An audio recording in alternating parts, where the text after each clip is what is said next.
Ooh. That was fairly mild today. Hello, people of the internet and Nazi murder enjoyers, which should be everyone, but it isn't. But that's why we have people who murder Nazis, isn't it? To redress that balance somewhat.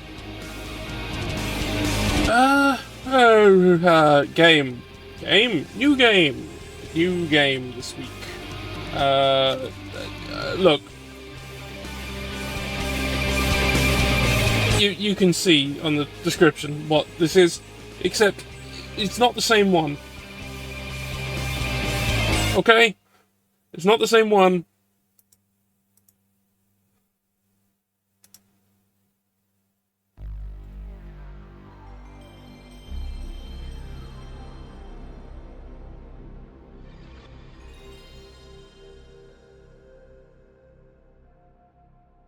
Yeah.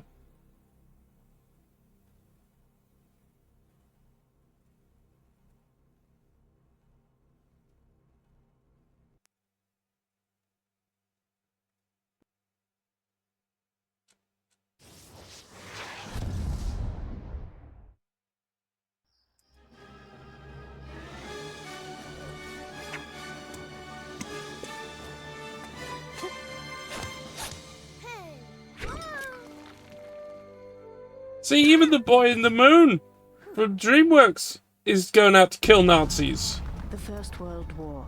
Victory had been ours, but we would soon fail at the peace that followed. Our leaders appeased the growing evil instead of fighting it, sacrificing our future.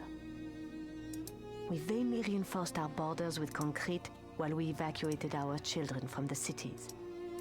There was something terrible brewing with our old enemy, and no one seemed able to stop it. I'm not sure if the timeline's right on that. What happens when an entire nation is swept by madness? What would you do? Surrender? Collaborate? Or resist?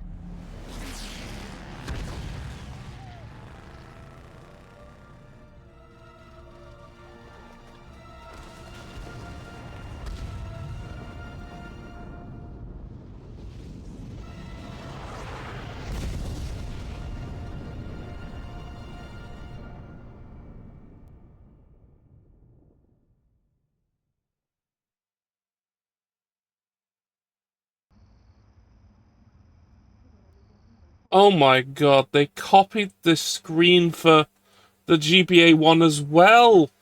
Except the guy isn't there, so they just took the texture.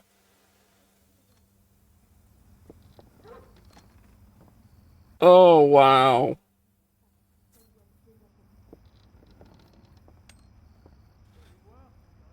I guess we'll get to see soon if the loading screen that we thought they just copied straight from this game for the GBA, without getting rid of its loading screen. Ooh.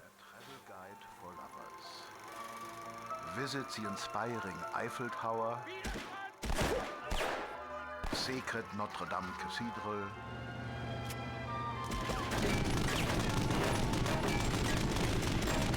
quaint villages,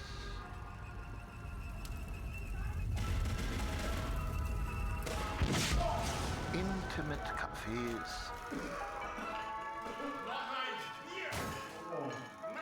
romantic surroundings, and the utmost hospitality Europe has to offer.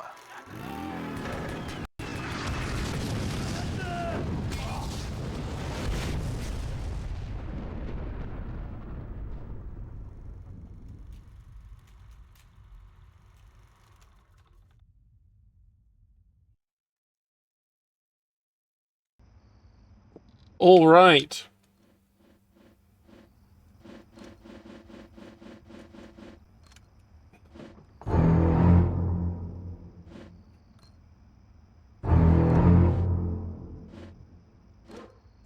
Alright, let's go to options. Let's have a look. What's going on here?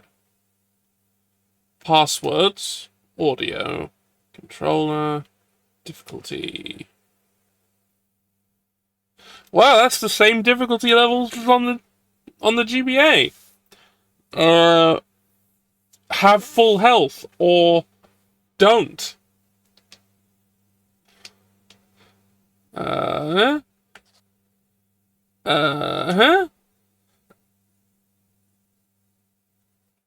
I still don't entirely get PlayStation controls, so that's why I've got this little image of a PS2 controller up there for me to look at.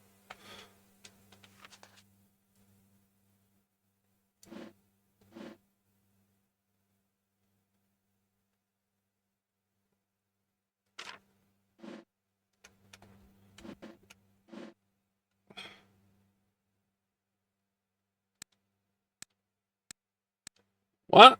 Is this on or off?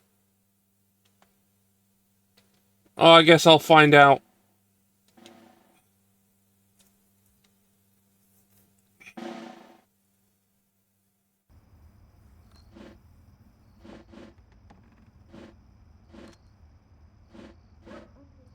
Alright, yep. The French flag, with beneath it a map of Europe. Alright, X is that. Bonsoir, Manon.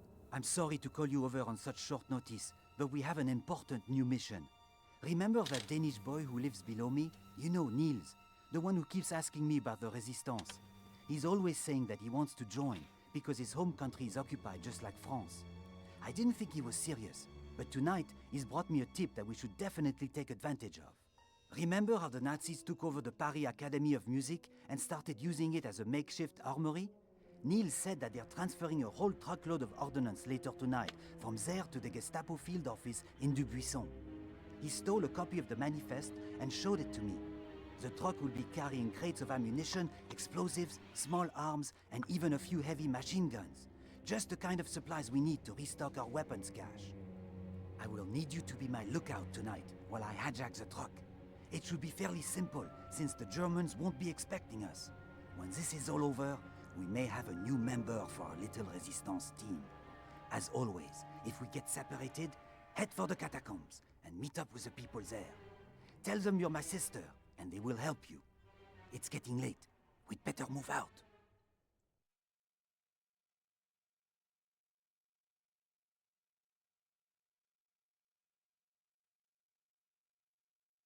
Alright, this time I can actually read these things. Midnight Rendezvous, page 1, 1st of May, 1942. Manon, ma petite. Thank you for deciding to help us on our midnight raid. The ever-increasing Nazi presence in the city has made it more and more difficult for the Resistance to get its hands on much-needed supplies. Acquiring this truck full of ammunition and explosives will no doubt strengthen our cause.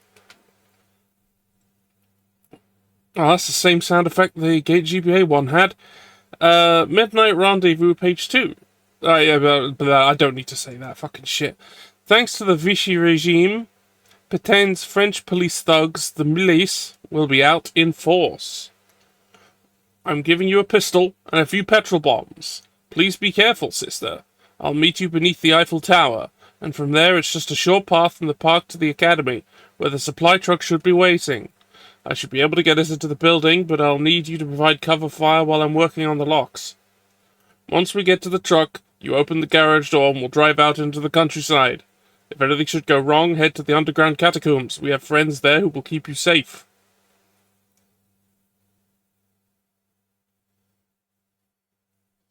Loading, loading, loading.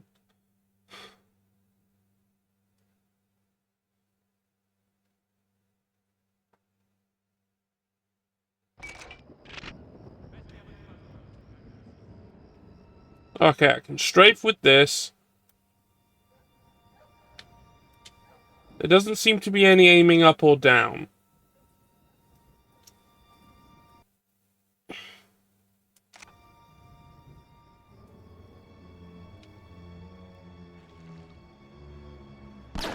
Alright, that's fire.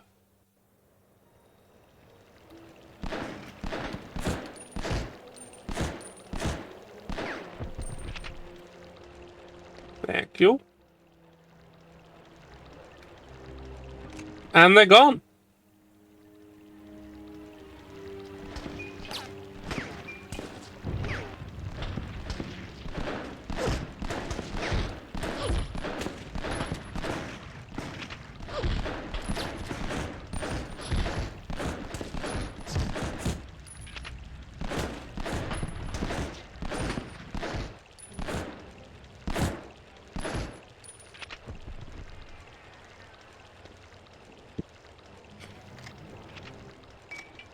Ow. Hey, medicine. Huh, the health bar seems to make more sense in this version.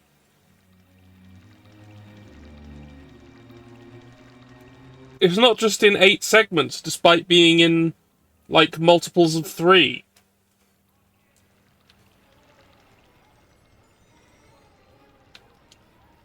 Jump.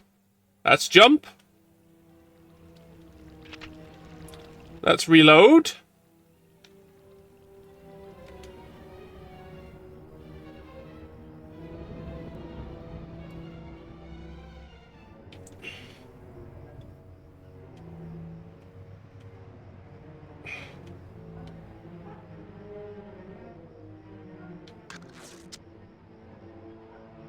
Hooray, I'm healed.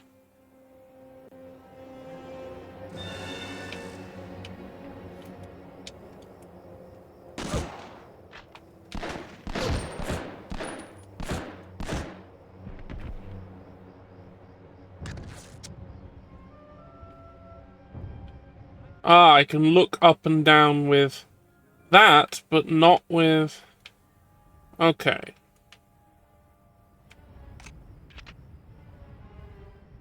That was clearly a rifle. Can I have that?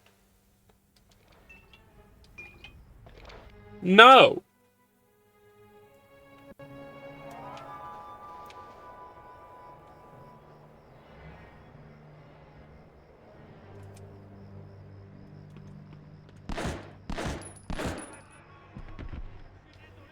Alright, if I hold down right...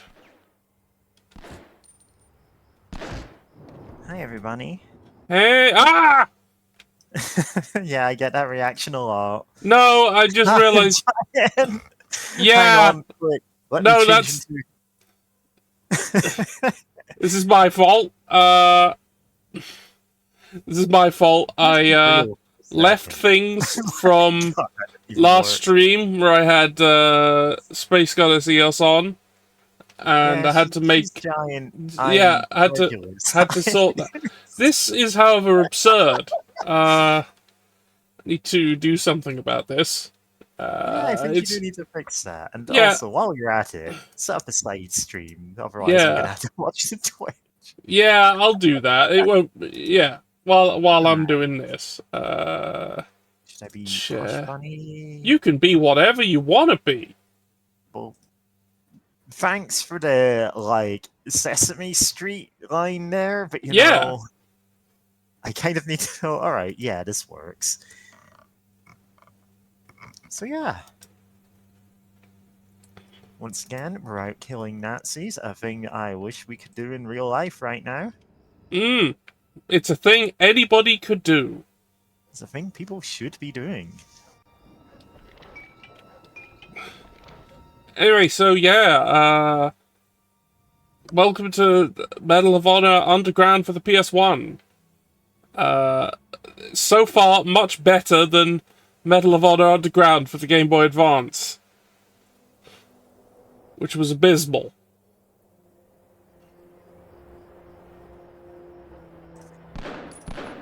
Die! Perish! Yeah? Perish! Oh, someone's trying to shoot me. Where are they? Yeah, I've had a weird week, but not like in a way that's good to talk about on streams. So I'm just like, oh yeah, I think I'll just drop in on this. You gonna get up? You gonna get up? got to have a break in between all the bizarre things I'm sampling from music, otherwise I will just go completely insane. Manon, you came. You found him. There isn't much time. Follow me and watch your back. Militia are everywhere.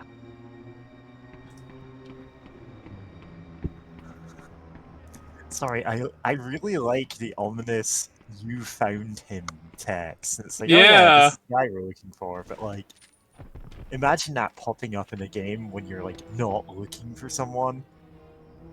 Okay, yeah, unlike in the GBA one, this guy actually helped me in this mission. Hooray! As opposed to Yeah, the I other can't- one, where he didn't do anything. I wasn't here for the GBA streams, but I'm like, yeah, I can't imagine they would be able to do that satisfyingly.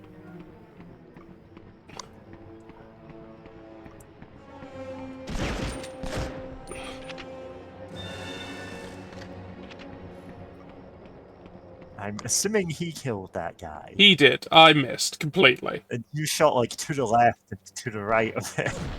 So on average, you killed him. Yeah, because I don't have really good aim here.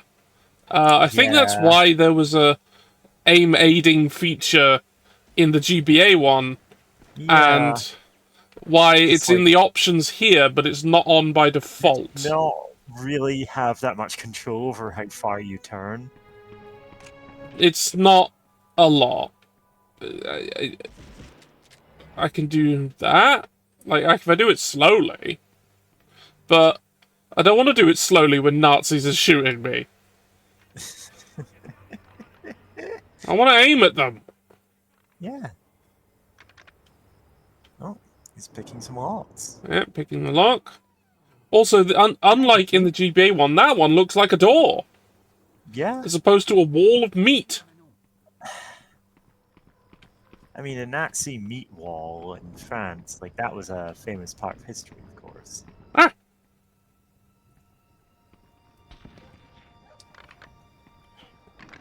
But yeah.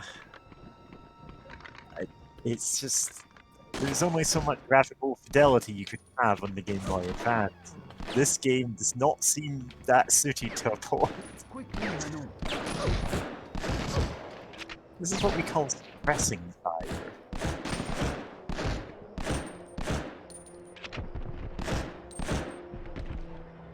Oh, what year would this have been released in?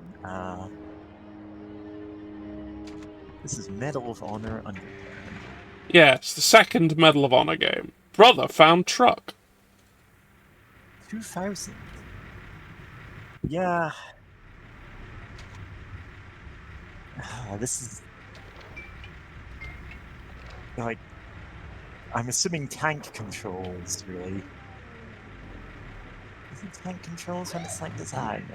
Get to the catacombs, Manon!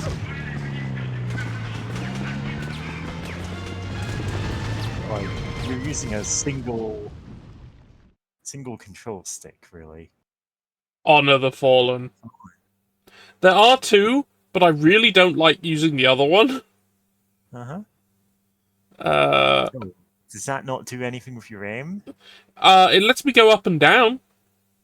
Oh, you can aim up. That's why you were just body shotting everyone. Yeah, I can.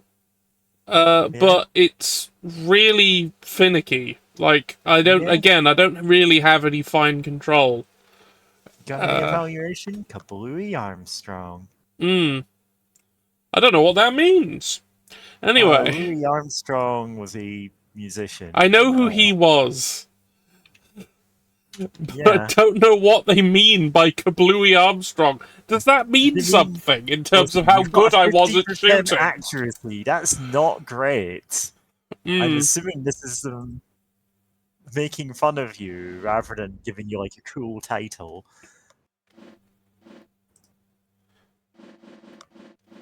Ah, Morse code.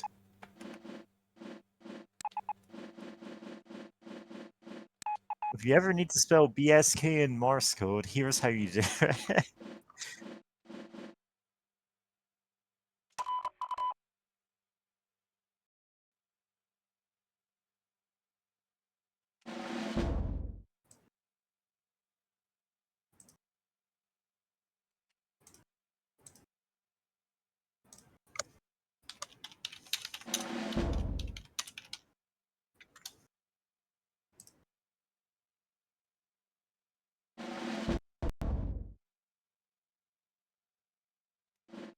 Right, I need to mess with some options.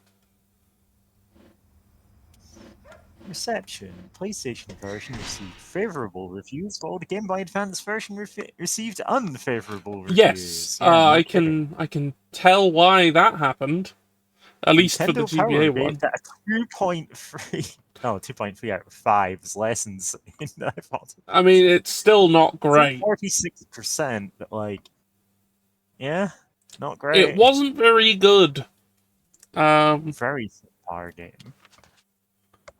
Right, here we are.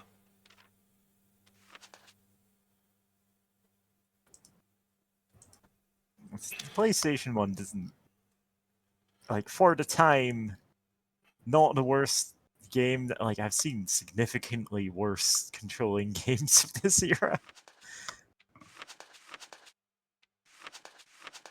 Okay, so...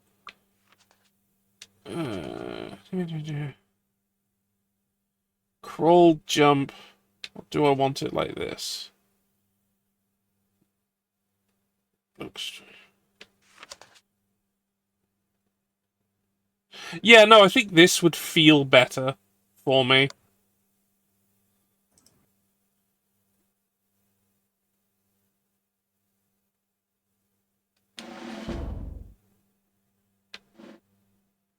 On.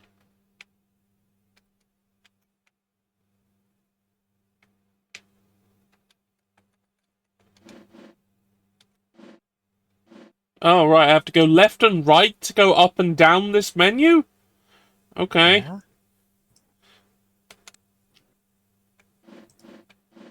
Because that makes sense.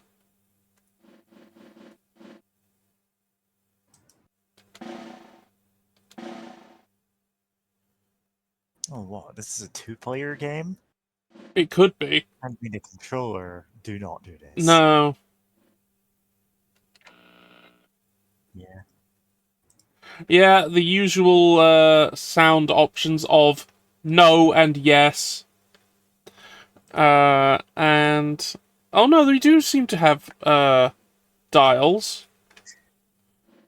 Imagine a game where all of the options are just no and yes. It's like graphics, no, and then you can't see anything until you switch it back to yes. Have fun doing that without being able to see. Yeah.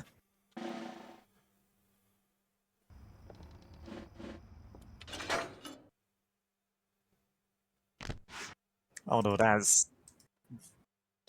is like the kind of joke they'd have in that one Pokemon ROM hack you've been playing. Yeah. Which, like, I cannot wait to see more of that streamed. That was wild. I know, and both me and the others are looking forward to doing more of that. Haven't nailed down when that's happening yet, but we're gonna. Yeah. Because the original stream was kind of impromptu. Yeah. I just thought I'd, bang out a bit of Pokemon content, have us on, and just have a good time. But turns out I want to do more of that. It was really good. Yeah, it turns out, like, it's not the straightforward joke from hack you were expecting. It is this fiendishly elaborate puzzle game. That's also a complete joke of a ROM Yes. It's both. Like, when you stumble into Bob-omb Battlefield in the first, like, 20 minutes of it, then, Yeah. I still wonder if we're gonna have to go back there. Yeah. That's not an impossibility. No, it's not. It's quite possible that we might need something from there later. We might need the star.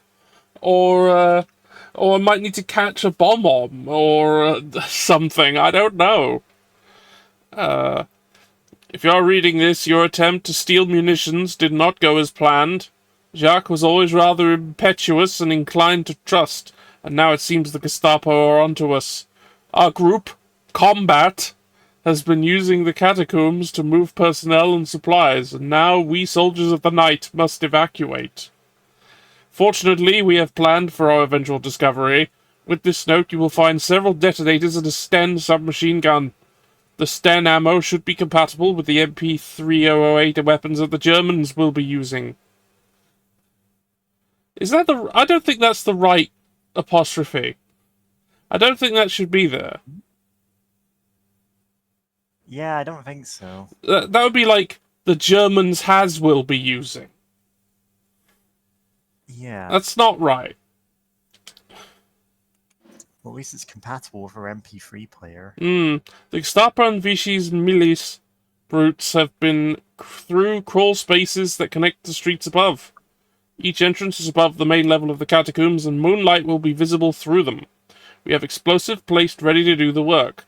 Detonate them by pressing the action button at the spots marked with the red box and stand clear. That's what we call a detonator. We also need you to secure some forged papers hidden behind a crawl space marked with the resistance symbol. Then sneak through the sarcophagus room to find an exit leading to a mortuary where an ex-collaborator awaits burial outside Paris. Take his place in the hearse, and one of our agents will get you to Sainte Marie de Champs, where you should be safe until the heat dies down. Uh-huh. The fight continues.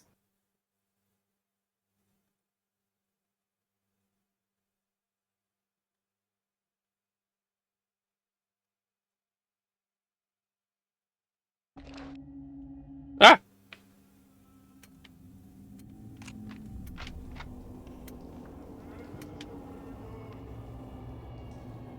Oh, it doesn't seem to have changed my controls at all. Alright.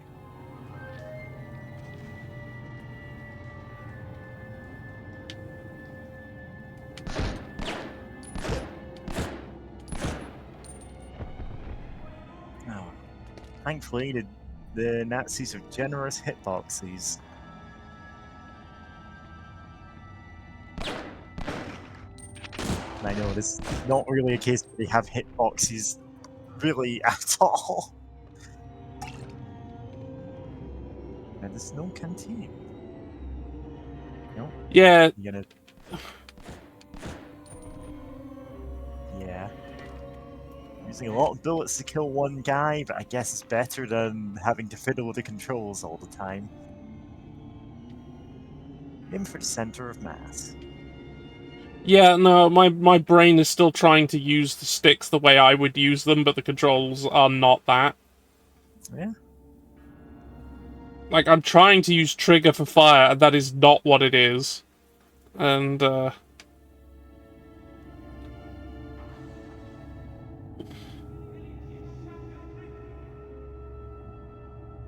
Yeah. Ah!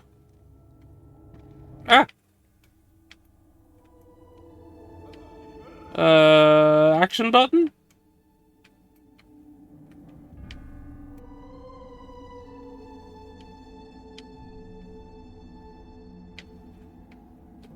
No.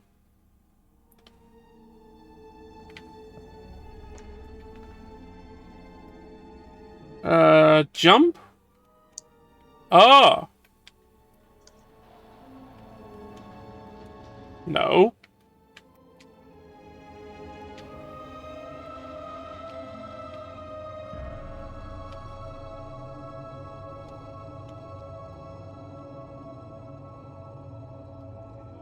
I can't do this. I've got to go back. I've got to sort this out. I can't do this. Oh, we really should just expect this from a game of this era. Oh, it's not good. First-person shooters on consoles had not great controls at the time. Yeah, no. The only, like, it wasn't, like, till probably Halo did anybody actually get it right. Yeah. The closest thing we had that was decent-ish was GoldenEye. Yeah. And that GoldenEye had the problem of 64. having only one stick. Yeah. Which you wouldn't want on a... It was, for the time, a very playable game, but you go back to it now and it's like, oh yeah, this controls like garbage. Mm. And the game is actually balanced around those controls to the point that you can play, like, You can play an emulator with a mouse and keyboard set up for GoldenEye, and you will run rings around every enemy, effortlessly headshotting them, while they take time to like stop and aim at you. And it's genuinely that big a deal. The controls like weren't great, and the whole game was built around, okay, we need to give the player the time to actually aim. Yeah, it knew its shortcomings and it worked around them as best they could, which is fine. That's why it became such a beloved title, because it worked. Yeah. Also, the multiplayer, which was, as I recall, a side project done by one guy with like 6 weeks left of development left. Yeah, that was mostly like a for fun thing the guy was doing, and then they were like, no, this is the killer feature of the game. Yeah. It's wild that one game redefined, like, that was how you did a first-person shooter on the console from then on, up until, you got dual sticks to end with. Oh, this is much better. Yeah. Yeah, it does seem to be much smoother. You know what? This guy is standing still facing away. You had all the time in the world to headshot. Like this guy, yeah, he's on the ground. Crawling like the worm he is. And now he's dead, and there's a little tombstone. Yeah, he transformed into his own tombstone.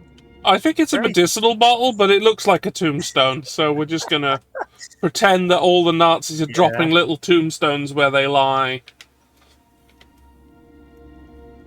Oh god, this is loads better.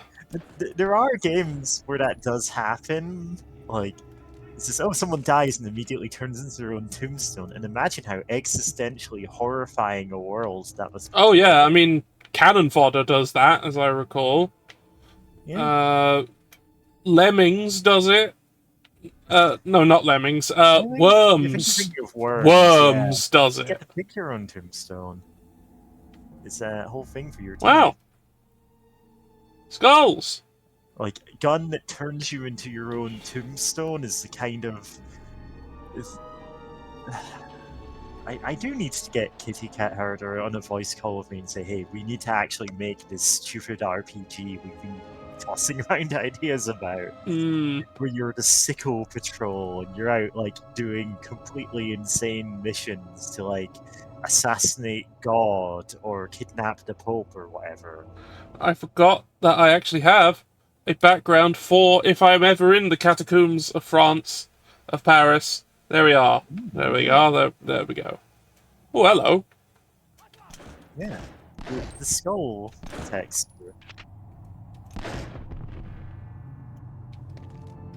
It comes up more often, I think.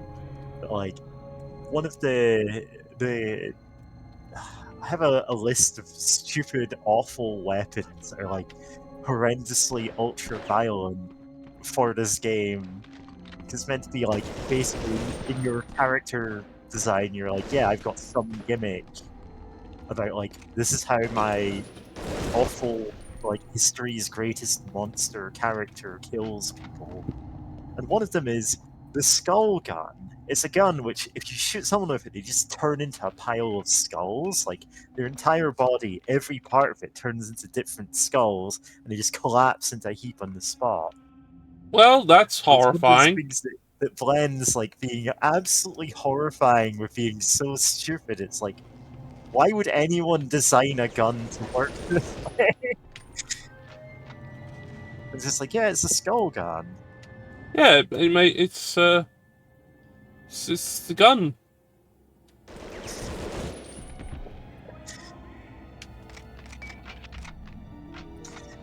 It goes hand in hand with the history eraser gun. Like, it's a normal handgun, which every once in a while you find yourself standing with it out, aimed into empty space, one bullet's missing. It's just erased someone's history so completely you've forgotten you shot them. And you're like, huh, this gun seems useless, but I'm always like pointing it into empty rooms, so you know.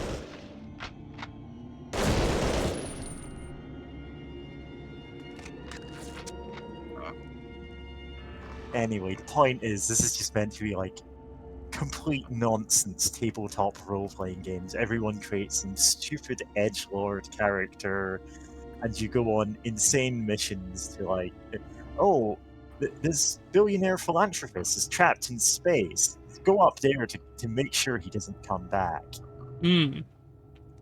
Like, Yeah, that reminds me of something. there was You're talking about the history eraser gun. yeah, okay, this isn't where I thought you were going, but sure. Yeah, it reminds me of something that's in the Doctor Who audios. Yeah. There's a thing on Gallifrey. I think it's called the Oubliette of Eternity. Yeah, that sounds like a Gallifreyan. Yeah, and what it is once it's someone is entombed in it, they cease ever to have existed, and their entire history is erased, and they never were. Yeah. And as such, it has officially never been used, and no one remembers it ever having been used. Yeah. Which is Don't why imagine they would. they're very surprised when later on this enormous group of creatures that had never existed start invading. All of them had been got by the Oubliette. Yeah. So, like, uncountable numbers of creatures that had never been, all erased by the Oubliette. And they're all like, wait, but we've never used it. Yeah. So, there was a game, I think it's called Pioneer. I don't know if that's what it's called. I'm just looking at a screenshot of this. It's like a tabletop role-playing game. Yeah. About, like, going into space and doing space stuff. And, like, there's a screenshot I've got on a server here, the infamous Isekai naming Discord, where, like, it's one of the devs talking about how the intro mission was an orbital rescue. A billionaire and a singer have a problem with their low Earth orbit capsule, and the players have to get out there and bring them back safely. And the devs are commenting, during playtesting, we found that players had no concern at all for these people. We had to put a dog into the capsule too, to make sure they actually tried to rescue them. Oh, there we go. Hence the Sicko Patrol. Your mission is to go into space, retrieve this dog, and kill these two people.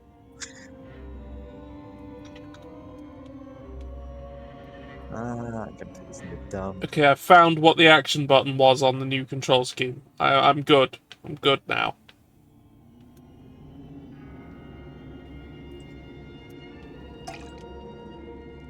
There's nothing here. Of course, Okay. like seconds later, got pinned because it was posted as like the Sicko Patrol. Your first mission is to rescue this dog. Go Earth orbit. All of our casualties are not only acceptable but commendable. Fair. It's like, hey, listen, if you're basing your intro scenario on saving Elon Musk, well, I guess we're failing that scenario. Yeah, we're just gonna not succeed. Yeah. Oh well. God, the Oubliette of Eternity, though. Like, of course, that's the natural outcome of having the history eraser device. It's just, eventually, everyone you fed into it comes back, and it's like, oh yeah! This was always a possibility.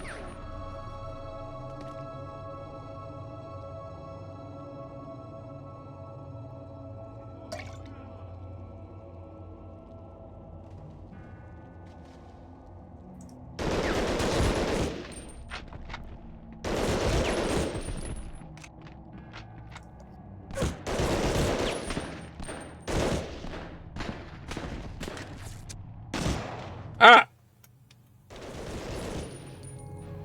Panda Bibble, I'm reading that.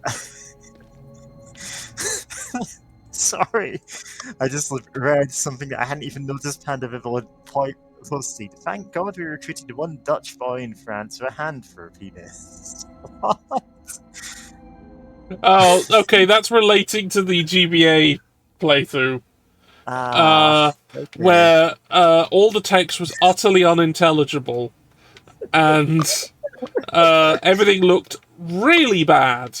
And that's the only thing we could work out what was going on. Turns out that was completely wrong. Because Yeah, in you this get game, such we are a relief French for- woman in the Resistance. Anyway, there's a manga by the Dorhidoro. Sorry. Character's weapon is an axe with a skeleton pop out. Yeah, that seems pretty typical for that artist. You hit someone in the head and pull the axe out, and the entire skeleton just slides out their skin. Oof. Again, Yeah, that's stupid. if physical control ever becomes a thing, that's the kind of weapon you're going to see. But I really do, like, me and Kitty Cat heard her own notes for this, just I have the leftover stuff that didn't make it onto the stupid concept album that inspired it. And Kitty has, well, her own ideas of what should be, you know. Hmm. We really could just put together some role-playing game supplement that is just that. Yeah, absolutely. Yeah? There's definitely a place for a game like that. Oh yeah. Like, it's the kind of game where you expect everything to be utter anarchy. And it, like, comes together into running jokes.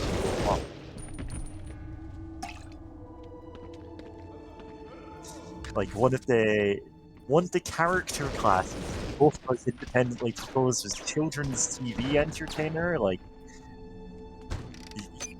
like children's mascot character, basically. Like, your, Freddy Fazbear, or like various types of evil Mickey Mouse that you find in creepypastas. Like, that's the kind of vibe you've got, is just, bringing together the most ridiculous team possible for this completely stupid mission. Actually being able to aim was making this a lot easier for you. Yeah! Wow! How about that? I can't imagine how you'd have got this far in this level without that. Like, the first level you could get by just body shots. But that's because everything was on a flat plane. What are you doing? What are you doing? What is he doing? See, I'd expect him to break out this loop eventually, but I don't think he's going to. No, I don't. I think... Like, I would just point the gun at that ladder and wait for him to stand in front of it. Yeah.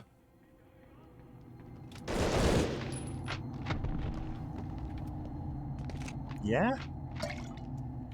They're dead. So, GoldenEye 64 has a thing where sometimes guards will just do what's called the combat roll. They'll just roll around and be completely invulnerable whilst they're doing it. Except after the roll ends, they stand up straight and die on the spot. Sometimes they roll around for no goddamn reason. Quirks the AI to stand in certain positions. It's putting me in mind of that.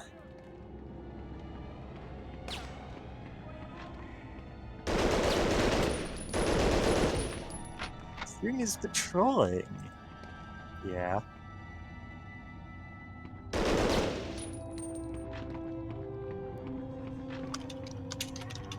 Happening again.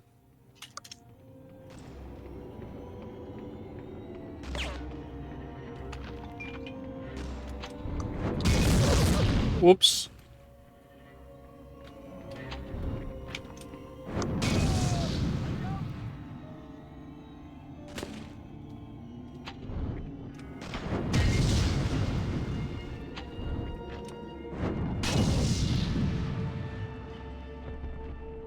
Yay.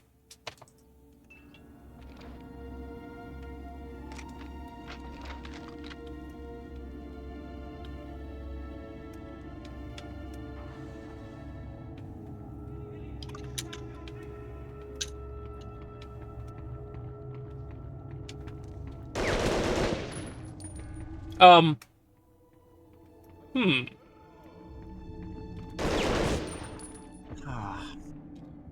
Phasing through a gravestone, Mm-hmm. Anyway, I think I must have missed one of the, things I need to blow up. I'm gonna head back in. And you absolutely could do some kind of world building for video game worlds where people are their own tombs. Oh, this isn't a graveyard, this is the site of a great battlefield. This springs up naturally. Okay, yeah, Had has asked if I have explained what the health bar was like yet. It is, I have not. Okay, What's the health bar so like? you can see, can you see where it is on this Yeah, screen? it's around the compass here. Yeah, it's around the compass, going from green slowly to red. Yeah, And it's been going down as I get shot. It's like... odd, sure, that works. Yeah, that's fine. On GBA, it was still that, but it seemed to only exist in like 8 segments. Some of them were already coloured and some were not, so we couldn't figure out what they meant.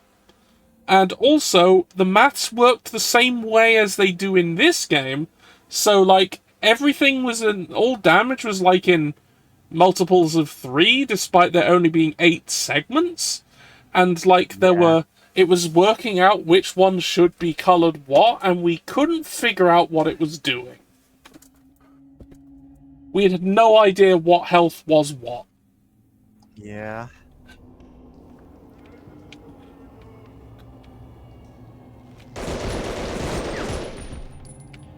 I'm reasonably sure I was getting enough stream at the same time as the GBA one. Yeah, well, it was a kind of... I wasn't intending to... I mean, it's because I ran out of time. I mean, not ran out of time. I had too much time. I'd finished the game I was doing, Medal of Honor Infiltrator, which was really good, actually. It's like a filler stream. And then I just went, I need to fill. Okay, I'll play the GBA game for Medal of Honor that I wasn't playing, because it was shit. And then I played it. And it was shit. There's only like a couple of hours of entertainment in a game, like if you stream it. Yeah. Many of the horse racing games, I think racing. But like many of those horse games do not have more than like they might not even have a stream's worth of entertainment value in them. I say streamers. Most of the streamers I know stream for about 4 hours at a time. I generally do 4-hour streams. Yeah. It's just a good length, you know? Beyond that, you really should be like going off and eating something, or like doing other things, really. 4 hours sitting still and streaming is actually a lot more work than you think. Yeah, it is. Sometimes, like today, I'm probably only going till, by our time, midnight, so... about a bit less than 4. But yeah, I got things to do later, but it can all wait until after this stream, because I know I'm going to be awake for 5 hours after that. Brain problems.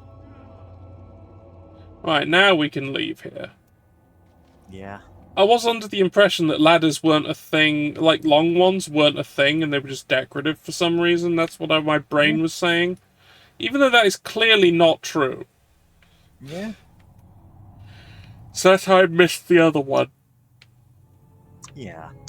I mean, since you played the GBA version of this, you probably had all kinds of assumptions about what is decorative and what actually works. Ah. Yeah, get in the hearse. Do you need to get in the back? Can I get in? Can I get in? Oh yeah, I This need is to the pretend to exit be room. a warning. Not all objectives met. Oh yeah, you need to go and find the Oh, I need the hidden papers. things. Yeah, I need the papers. Balls. We need to go back in. Yeah. Again. I need to find the papers. Oh, nothing, Jen. They're in a place. Fuck. Shit.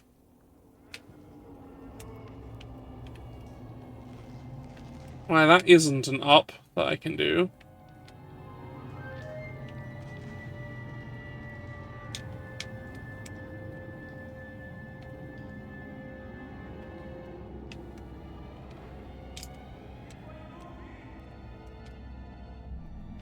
Come on. It can't be that hard to jump onto that. It isn't. Ah! That's what stopped me. A tiny light bulb. It's very solid, apparently.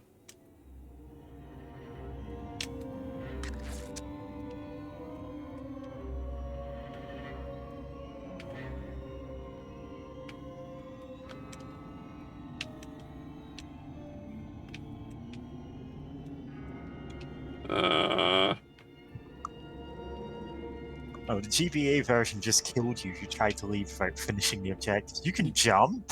Yeah. Not very reliably, but you can jump, so I guess you can get onto that platform with Fuck. It is. that extra item. I think it's doable. It's just. Yeah. Yeah, you did it. Ow! And look at those textures. You might find it easier to jump from the raised platform onto that lengthwise coffin, sarcophagus, whatever it is. Whatever. Yeah, maybe if I. Yeah, well, if I go here, I'm gonna get stopped by this light bulb. Oh, the light bulbs have collision. Yeah, the light bulb's got collision. And it's completely immovable. Damn it, no, I should... That's me not trusting my forward motion. Okay, we're good.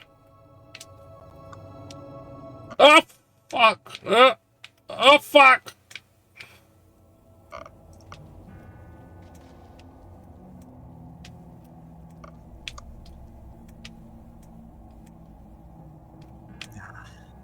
Anyway, I've been making vaporwave music today, like using like old self-help cassette tapes for the vocals, because Yeah. that works surprisingly well, and giving them a weird, like, unreality feeling to them, because everything said on these self-help tapes is utterly insane. Backwards walking. Okay, that one I can't pick up, but some of it was Sten SMG rounds, which I do need. So that is untextured. It's blurring there, or yeah, yeah. The geometry's doing strange things. Yeah, but like immediately after me posting this song on one server, like God, the song that was recently posted on Tank server, I actually called that. But like, I'm gonna actually look at my own. Wow, what a nice texture that doesn't exist. Oh yeah, this is every minute of the day, which samples a couple of different self-help things to give a very long song. It's like 6.5 minutes, going, "Hey, you shouldn't rush, like you shouldn't just rush around trying to do something every minute of the day." And they're like, "Oh, this comes together thematically." It wasn't intentional. It just does that when I'm working on music. You know how it is sometimes with creative work. It's not in these barrels. Yeah, immediately after me posting it, like, people went into this, like, big discussion on, You know what would be fun to sample in music? And usually when people say that, that guy is levitating. Yep.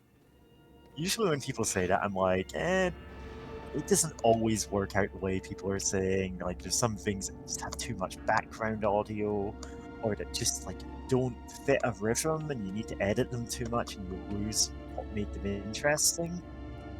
But the linked me stuff with this one particular bizarre, like, American evangelist, Estes Perkle, who I had never heard of before, and I'm like listening to the first minute of the thing that someone linked, and I'm like, okay, yeah, I need to sample basically everything this guy has said in this video.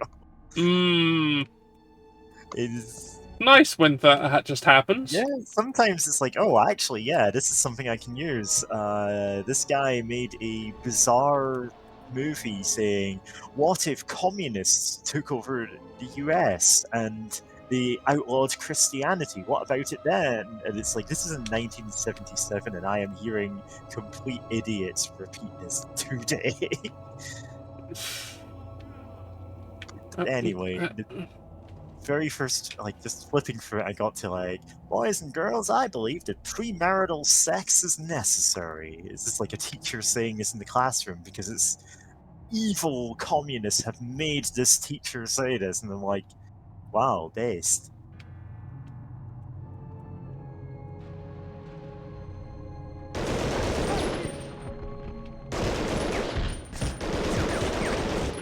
Yeah, I was. Ah, yes, the Scanarchist flag. It's like Ska Anarchy. It's represented by a checkerboard pattern. You may have seen it on the chessboard. This is it. Used to display it in secret.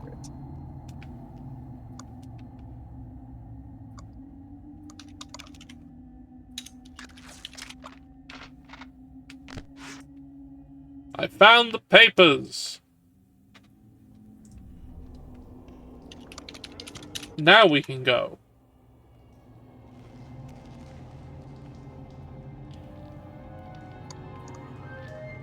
Yeah.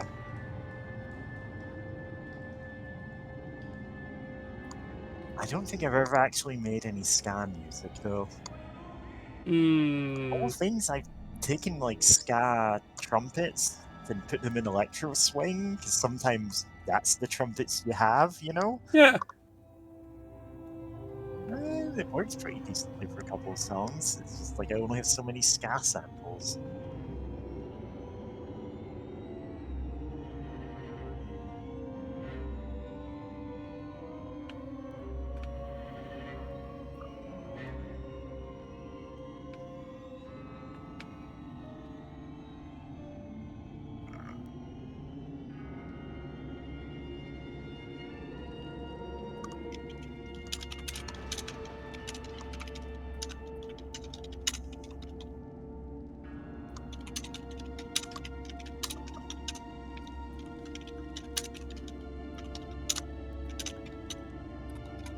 But yeah, as Panda said, like, if I tried to...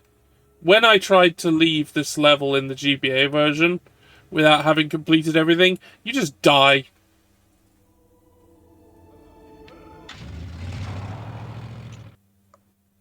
This is the screen they use on the GBA version in between missions, except they didn't take the loading bar out, even though the GBA doesn't have loading times because it's a cartridge.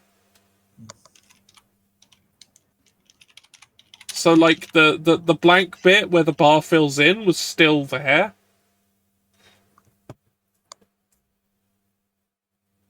Also, so far, every loading screen has been different, but in the GBA, it's always that one, specifically. Which, wasn't good.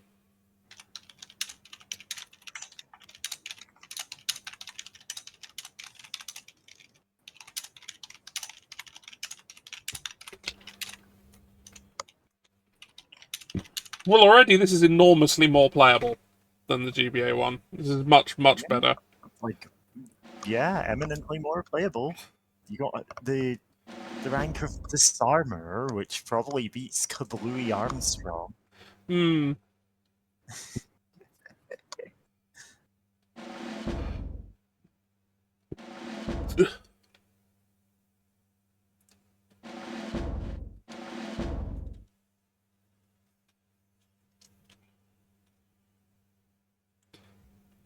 Oh, also the GBA one didn't have saving. It was password system. Yeah. That was good.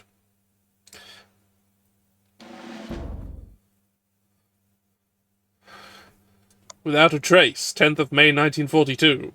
Welcome to Saint-Marie de Champs, Manon. My name is Fabrice Delacroix. It seems trouble continues to hound you. A panzer unit has surrounded the village and they have brought the milice with them. They are conducting a house-to-house search for members of the combat resistance group.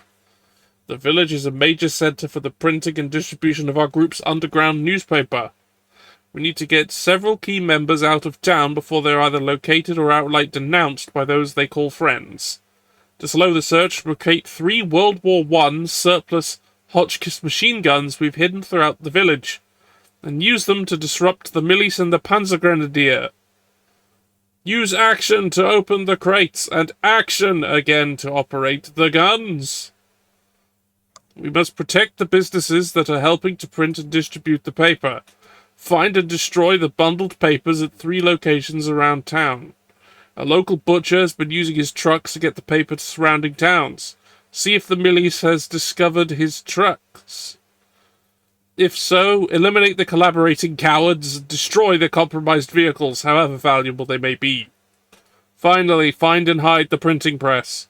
Camouflage has been set up, you need only activate it. Many lives are depending on you, Manon. Bon chance! Bon chance.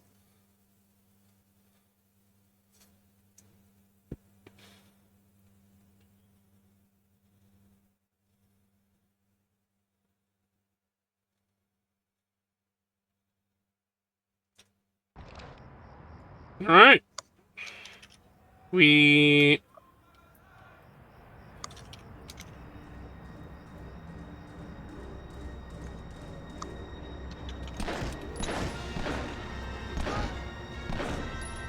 Right, I've not actually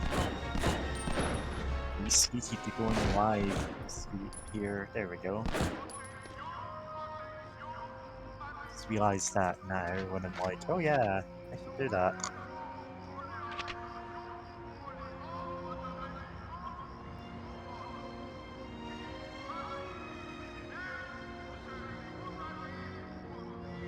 One thing I can't complain about in this at all is the sound. Oh yeah, the sound. Sounds pretty good. Pretty good. Yeah.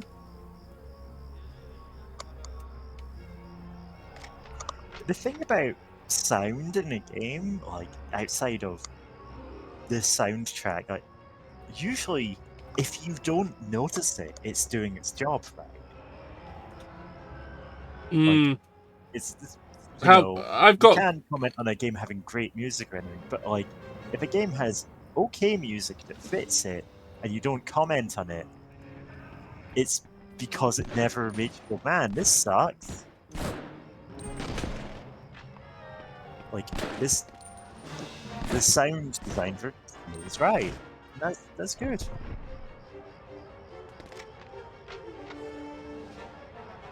This man didn't even turn into a grave, he turned into his own hat. Presumably he had to return it to his widow. Yes. I have, like, game dev brain too much to not notice music if it's good. Because I'm too used to, like, having to look out for whether it works in my own stuff. Yeah. Ironically, I've never really done much, like, game development. That's just never been what I've been working on when it comes to, like, coding. Spent too many years in the JavaScript mind. Alright, yep, okay, headshots do seem to matter. I really could. Found evidence, destroy it. Average police behavior. Uh, Did you shoot it? okay, is that... No. Do I No, the want... evidence Oh, I is want the the, petrol bombs, don't I? Yeah. Whoops. Oh man, that did not go as far as we thought it would. There we go. Did it get caught on a light bulb? Yeah, it's possible actually it got caught on that. Yeah. And then exploded right in front of me. But I don't seem to be hurt, so... Anyway, I fucking blew everything up. Anyway, let's go.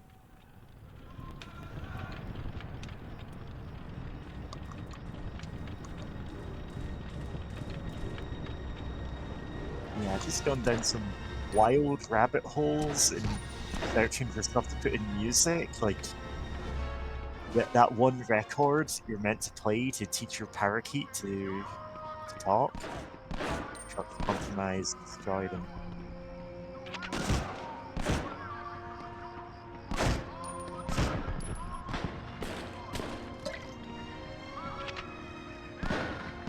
I haven't found a use for that in it. Oh! Hello! Hello! How's it going? Record, yeah. I'm gonna need to move things around, but yes, it's good. Oops. You're currently behind my hat, so I'll Oops. need to move things. This is fine, though. Yeah, it's just teeny tiny now, because the scaling issue that we had earlier was I was absolutely gigantic. Oh no! Well, I mean, you could That's still my be job. absolutely gigantic. Yeah, that's your job. All right, let's see not how my that looks. Let's see how that giant looks. That's my thing! Oh my god! Yeah, you should be a giant bunny. That would be pretty cute. Yeah. That's not the thing I need to change. It's this. Yeah. Oh God. Doing good? Oh, nope. That's bad. Oh no! All right. Yeah. I believe in you. Hello. All right. Yes. Sorry for the disruption. That will have to do. It's fine. Hello. It's welcome to Fridays, because Fridays is the day where Nazis are shot by me. And should be shot by everyone. But Every day. every day. And that's the point. Yeah, it's a good point. If you're in I'm here America for it. right now and you think you can get away with it, it doesn't finish sense. I mean, you know, you know what, yeah. I couldn't possibly. Yeah. Because I like having, not having police at my house. Oh, I Fuck. have been made larger because you scaled up all you have. It's all good. Yeah, that's fine. Yeah. I'm glad I got to finally. Oh, I'm sorry, Mary. Go ahead. Got him. I'm glad I get to finally join one of the Nazi killing streams, because I feel like every time I feel like I have time for one, something comes up. And that did happen today, but this time it was a really good thing. Yeah, here I am playing Medal of Honor Underground for the PS1. Having last time played to the GBA version, which was really bad. Oh no. It was incredibly terrible. I went out like a light. Still got to kill Nazis, though.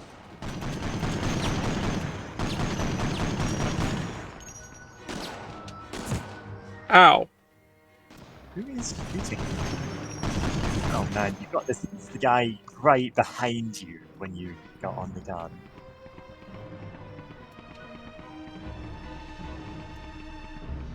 This seems less than useful. Like, usually when these streams are on, I'm off doing something else as well. I guess on a lot of streams it sometimes overlaps with this. Ah, there we are. Like, for example, Eldritch Zoe's schedule is as bizarre as mine. She streams whenever.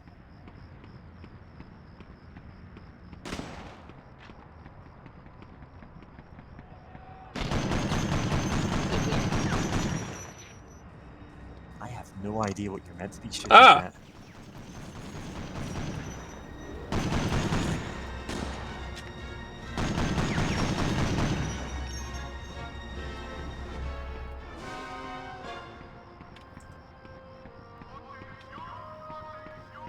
Alright, I need to go get the pills.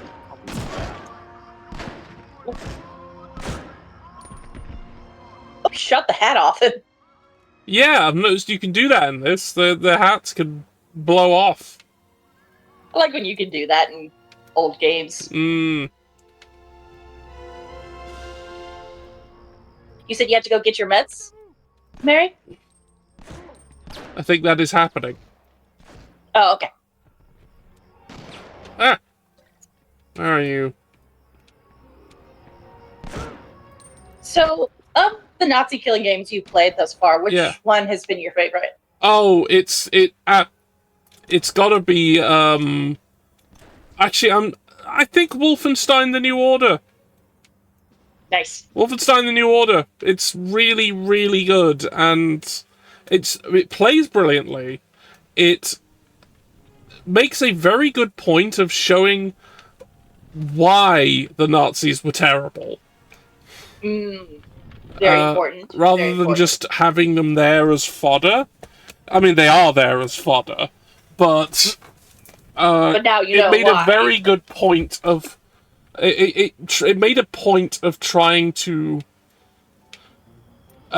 make absolutely clear why they were monstrous and should never come back and should die.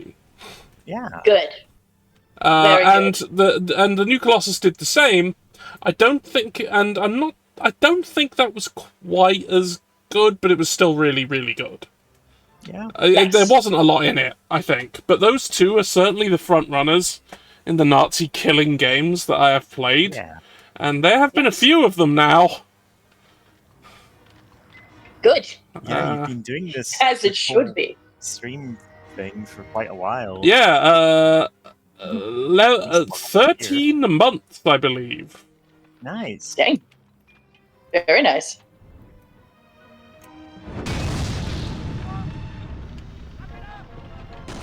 Ah! Oh, that was aggroed. Ah! Somebody. Ooh. Fuck it. I like the mechanic with that compass showing you, like, what direction the bullet's coming from. That's cool. Yeah, I do like that. It's nice to have this. Because, like, that's something in real life. Like, if you get shot, you're going to be like, yeah, it hit me on the left side. I know because I was shot. Yeah, if I am shot, I generally know the direction the shot came from. Yeah. So it does tell me. I like when they figured out how to do that in here. That's cool. I just loved seeing old video games and how all the stuff that they tried, It's yeah, because I love history and I love video games, so it's like combining two of my favorite things into one thing. Because this is fairly early for console FPSs. Yeah. Like, no one had really figured out what they needed it to be yet. Mm-hmm. We were discussing that earlier, like how GoldenEye worked around its restrictions to make it work. And things didn't really come together till Halo. Right, true. Of course, unfortunately, then, this is a pet peeve of mine, PC first-person shooters took the wrong lessons from Halo's success and went, hey, we should be like Halo. When the reason Halo worked is because it was a console game with a controller. And it doesn't work so well. The ideas it did are less necessary. That's why we started having regenerating health and you can only hold 2 or 3 weapons at a time, and I'm saying it's a lot of... look, Duke Nukem Forever was a mistake. Oh yeah, Yes, that it was. Yes, it a super mistake was. that took a long time to make. Oh my god. How Like, long was it? Like 15 years? something like that. I mean, we've got Longer than games that. now that are actually longer than that took now.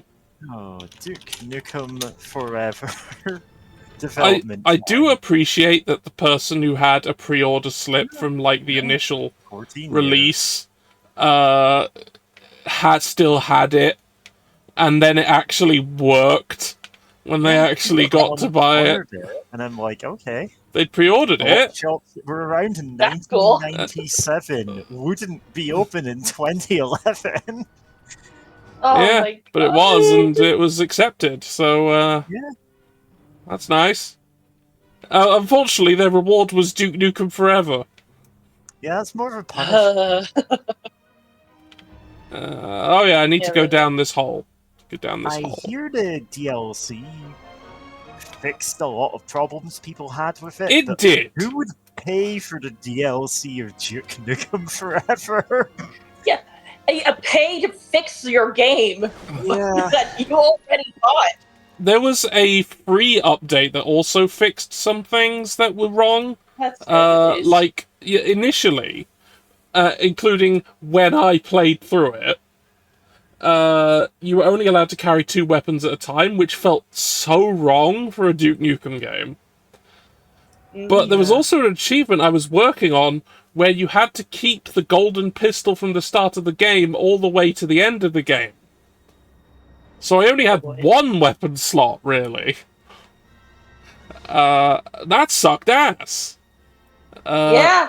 But would later do it. on, they did an update where you can carry 4 weapons. Which is still not all the weapons that Duke should be able to hold. But it was an improvement. That's good, at least. Yeah, it's something. Like, it's not great, but man, there are so many things I do like about that game, but there are so many things I don't. Yeah, Duke Nukem Forever's major problem was it was in development for so long. They effectively restarted development multiple times. The trends of development in games at that time, so basically had the worst of all possible worlds in terms of development practices, just because it had all of them.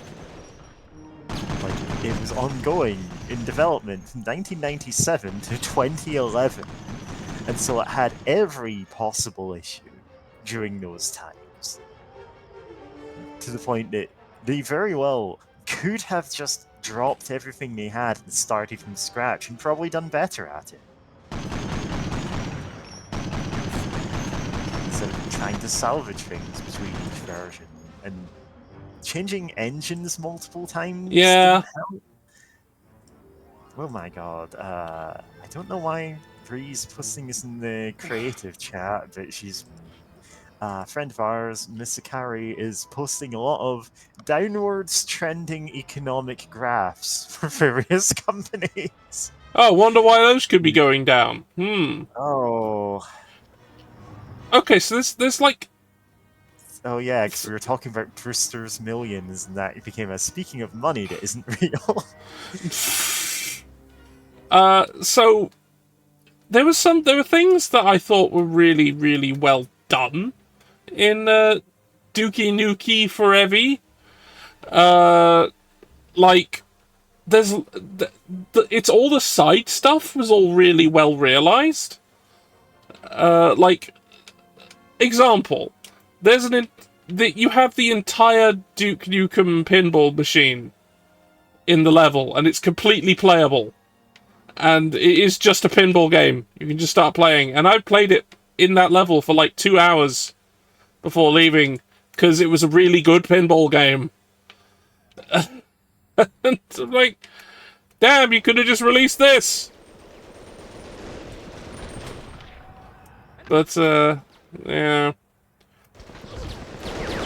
Or the level where you're shrunk tiny and have to drive around on an RC car in a casino. That was really good. Yeah, there are things that could have possibly been good. It's just... And I like that. I mean, it's as juvenile as it is. I enjoyed at the start when you could just go to the loo and pick up the, a poo and start writing on the whiteboard with the poo.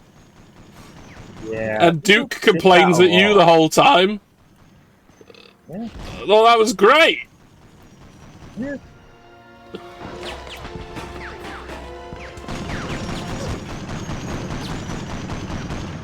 I heard it commented that in the very first room that you started, there's a hot tub and you can crouch in it.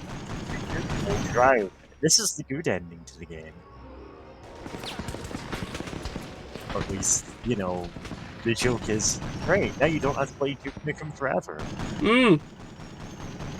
But, like, again, like, they really did suffer then, because it could never have lived up to the hype after at least 2 different game engines developed. I Yeah. thought it's switched more times than that. There's only like 2 confirmed ones that actually had working builds at any point. That was Quake 2 and then the Unreal Engine one. They never did get around to actually getting anything workable in the Doom 3 engine, which is wild. Doom 3, not the best received game ever, No. but, like, I think the problem... outright terrible, but no, it's it doesn't Doom feel 3 like into Doom. That's the problem. The problem is it was... as yeah. a different game, and it just wasn't. Yeah, like, it didn't feel like Doom. If they'd just done a different thing and didn't say it was Doom, yeah, it probably would have been better received. It wouldn't have sold half as well, but it would have been, like, critically regarded better. Yeah, because I remember there was, like, one of the first mods I ever saw for 3 was duct taping the torch to your guns. The classic mod. Because you couldn't have a gun and a torch at the same time, and loads of places in the game were basically completely pitch black. Yeah, it was just so it could be scary. Wanted there. Doom is not really good at that kind of atmospheric horror they were trying to do, which a lot of other popular games at the time did. It just wasn't what people wanted from Doom. Yeah, with Doom, I have to kill the demons. No, John, you are the demons. Hey, sorry, I was having a little... I'm testing out a new little microphone for iPad things, and the battery died. Oh no. Yep, it's all good. Sorry, I hope I still sound okay.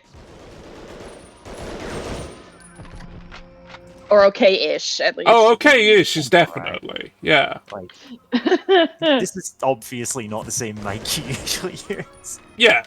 Yeah. Yeah. Yeah.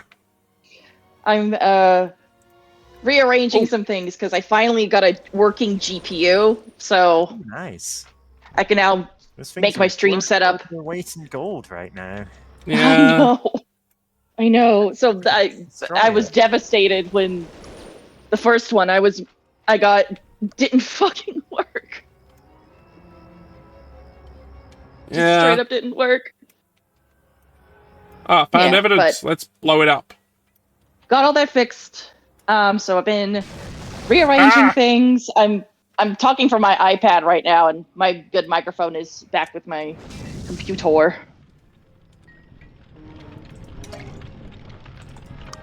Actually, I guess I could just talk from the new computer. I mean, I came down to watch the Winter Olympics, but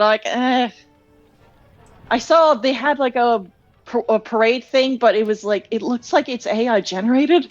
Oh, So, no. fuck that. Fuck that. So I'm just gonna... I will be right back. Oh no, I hate how... I just hate AI in general at this point. Like, stop putting uncanny valley, like, slop in front of me all the time. Please. I've seen people put up posters around here for, oh, this is a live music act. Oh, you should come to our, like, club or whatever and listen to drum and bass or whatever it is. Except it's like the AI generated anime waifus, like, kind of it. Like, Yeah. that exact style of thing. And like, if I wanted to go to this before, I wouldn't want to go to it now. Because I'm like, man, you're skimping on the poster design. What else are you just not putting any care into? Like, there's other posters up for things around here, live music things, and even just like, yeah, this is stock art of, like, those big speakers, Yeah. and it's the names of the artists performing. I'm like, okay, cool, good for them. I literally have more respect for that than I do for, the like draining a lake to cool off your computer after generating this like dead-eyed stare from a perfectly smooth lady. I don't even know how to describe, like, it's the uncanny valley stuff. You have the gunnery evaluation of Armpitter. I think, yeah. Oh, most of my shots have been to the right arm. That might be what it's looking at. Probably, yeah. Anyway, I only had a 23% accuracy, but that is partially because I'm using a machine gun. That's just... it's not the most efficient in terms of bullet use.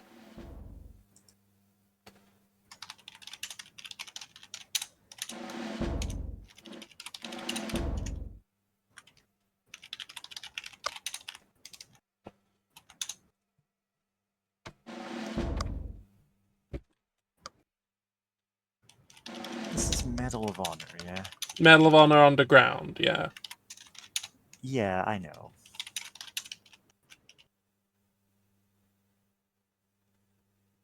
Our printing operation is safe. Now it is vital you delay the Panzer column from leaving the village. As we speak, the luckiest of our key personnel are escaping the village by car or truck, the rest by bicycle or on foot.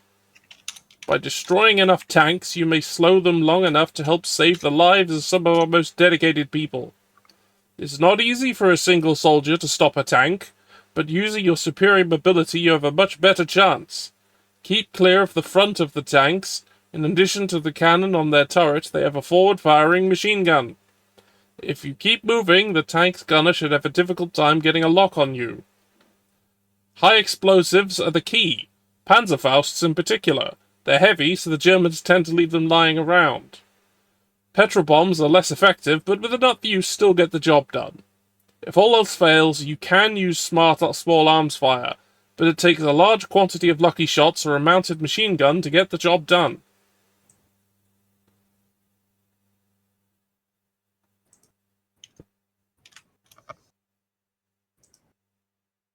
Yeah.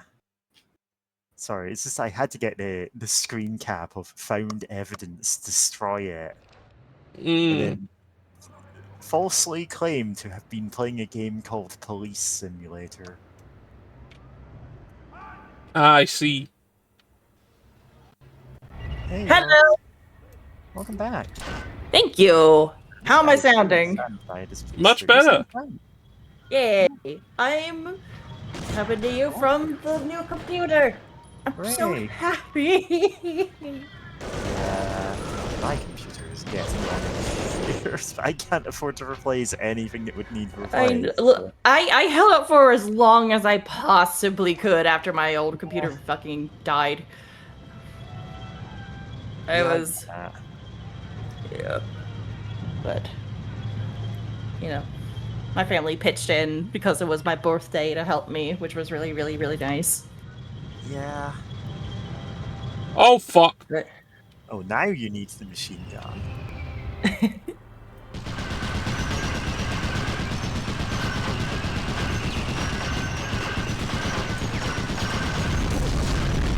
Got him. One tank. Nice. stopped.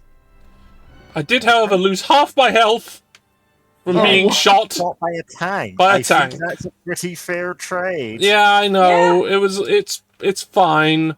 I should be dead. May vow your mother.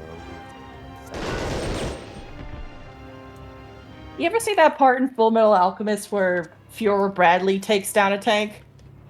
Yeah. I felt like that was. Does sound like a thing he would do. Yeah. I just remember thinking, like, that's. Like, I know I'm not supposed to be rooting for this guy, but that was cool as hell. Fair, like, yes. You see See, him do some really he is very cool. animal That's stuff the problem. with Yeah. his, like, multiple swords, you know? Yeah. Hanks down a tank like it's nothing. And I do like the moment where, like, afterwards, after we see him literally dismantle a fucking tank and take down a guy who basically is a tank, he then goes up to Fallman of all people. Like, of all the characters, you go to this guy who was like one of Mustang's buddies, and then even Mustang forgot about him. Yeah. And he's like, move aside, I want to go in. And Fallman still says no and like points a gun at him, even despite everything he just saw, knowing he's gonna die, but would still rather not betray everyone. Like, I thought that Fullmetal Alchemist was really good at giving even minor moments for every Fullmetal Alchemist was really good at giving even minor characters like really cool moments, honestly, and that's one of my favorites. A good manga, but you know. Yeah. Ah.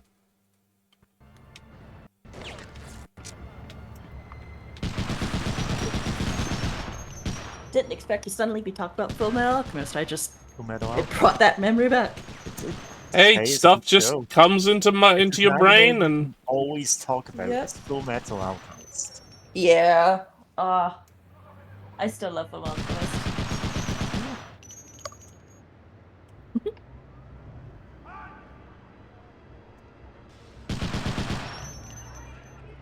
Now that my computer's working, I can do the most important part of the rituals I do when I get something shiny and new is put stickers all over it.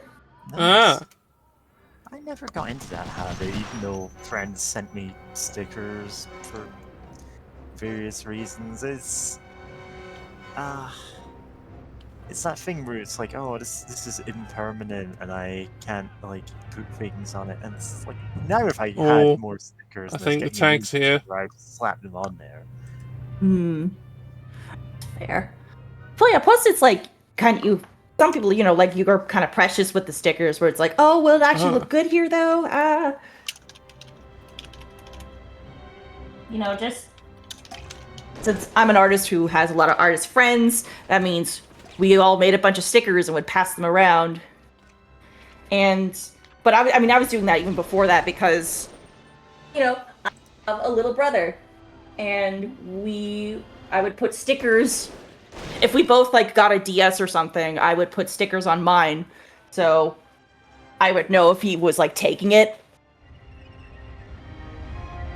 So he's like, "No, this is mine." I was like, "No, it's not. That has the sticker on it. That's gimme." To just tell our stuff apart. I don't know. Maybe that's not a very common problem, but then I just ended up liking doing it. I like the personalization.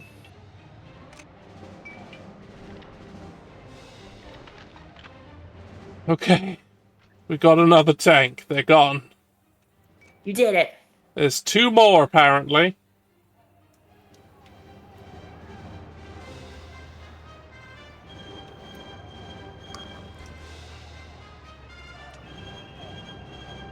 Oh, hello. Yeah. I can't replace my computer or even fix the fan that probably does need replaced at this point. Until I've got a job, and apparently that's a taller orbit than I thought. 700 jobs in the last year. Must be rounding down.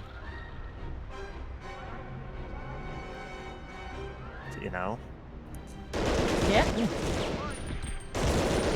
This can't last forever, like whatever's going on. Ah! Oh, yeah, of course. Unfortunately, like, what comes next might be a weirder economic situation, so who knows? Yeah. It's like we're living through moments of history. Derogatory. Yeah. Yeah, we are living in interesting times, as the old curse went. Oh. Like, this news week alone has been enough to just completely exhaust me. Oh god, yeah. Which sucks when I also have my insomnia on the go, so I've had to, like, knock myself out with Oh! night owl pretty much every Ah! night this week. Oh. Yeah, how's that been going? Oops! Your insomnia? Oh, not been going great. At least I'm making more vaporwave again. Oh. Well, there's something, I guess. Excellent. No, you deserve a good rest.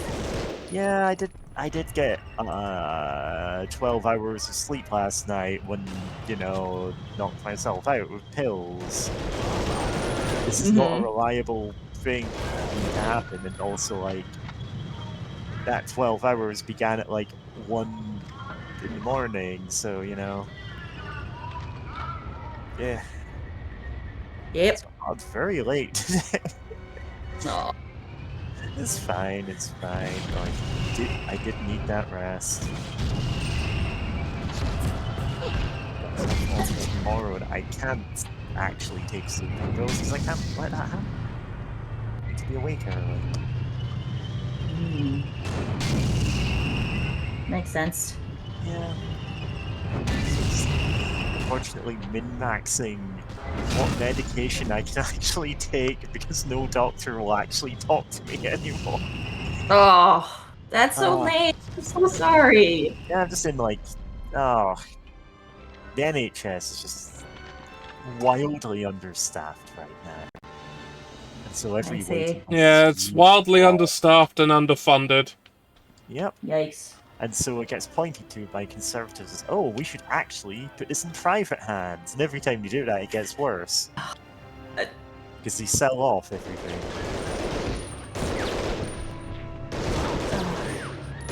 That's, you know, politics.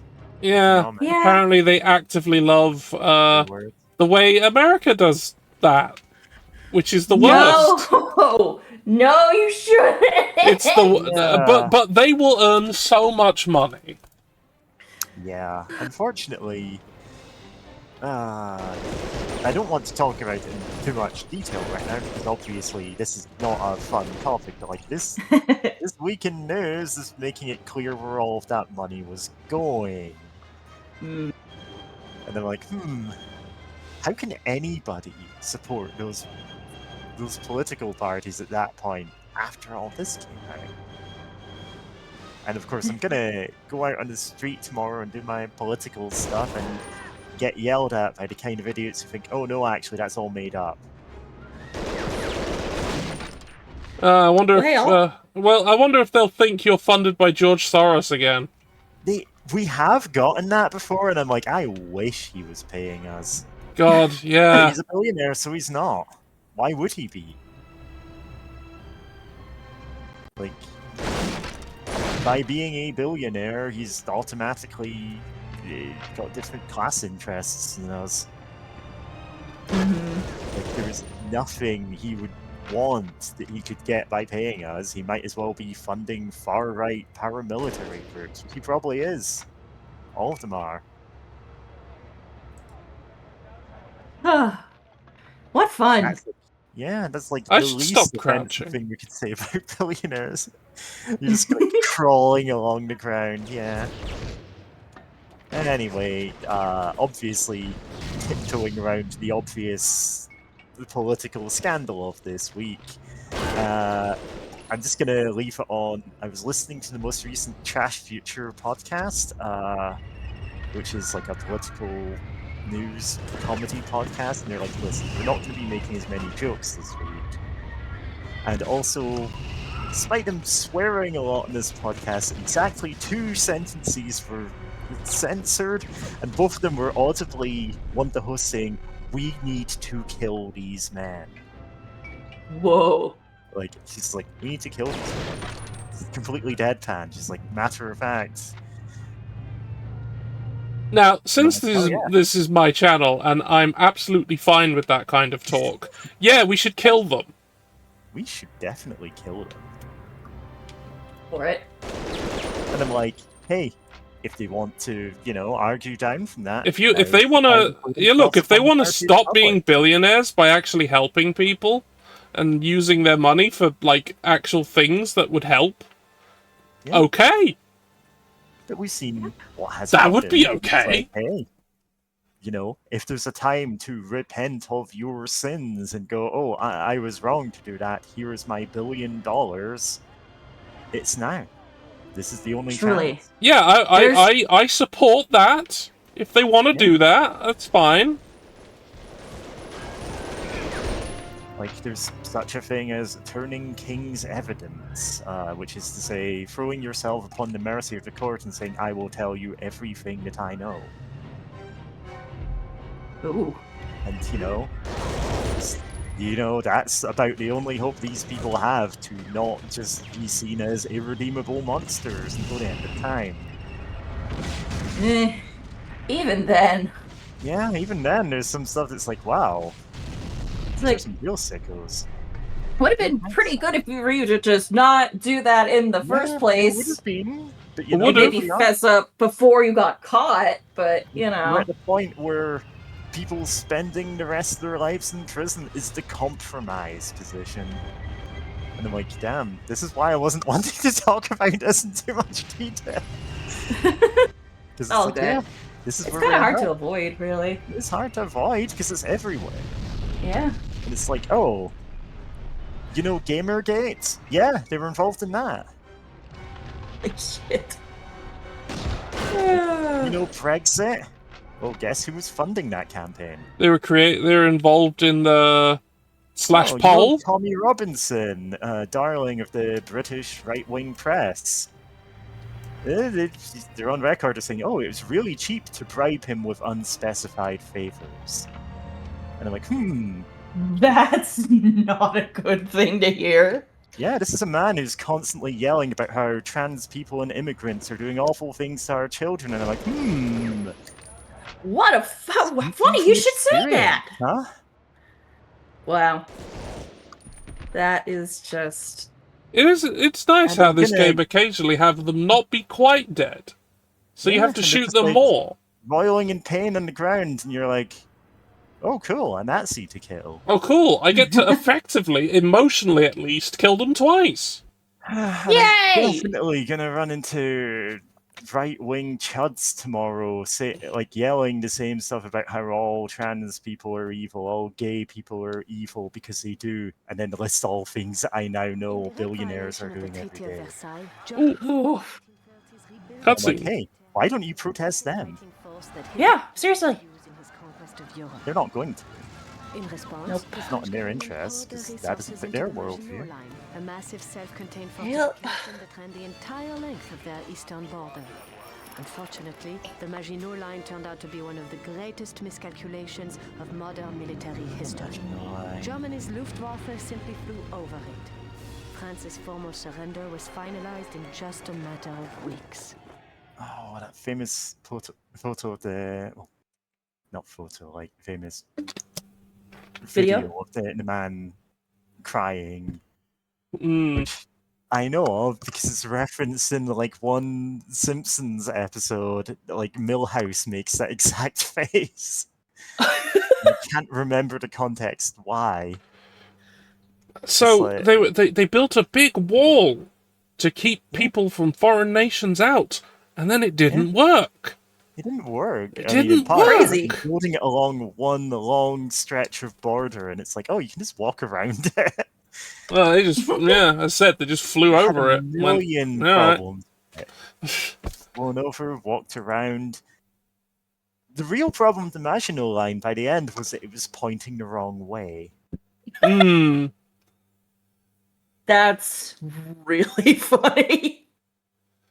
Like, they had made a probably quite impenetrable defensive barrier. Like, layer upon layer of walls and guns pointed out in, like, fixed turrets pointed in one direction across the border, and it's like, oh yeah, we wasted all of this money fortifying one point as a big show of force, and then everyone ignored it. Mm-mm. Enemy evaluation is palm free. Yeah, again, I don't know what this thing means whenever it gives me a gunnery evaluation. It keeps saying words, and I'm supposed to, like, associate that with something? It's because you're lighting people on fire, or... I mean, I did blow up a lot of people. It's fried potatoes, Mm. you know? Based. I did, like, fire multiple rockets at Nazis and petrol bombs. So... Good. Yeah. As you should. Yes, as I should.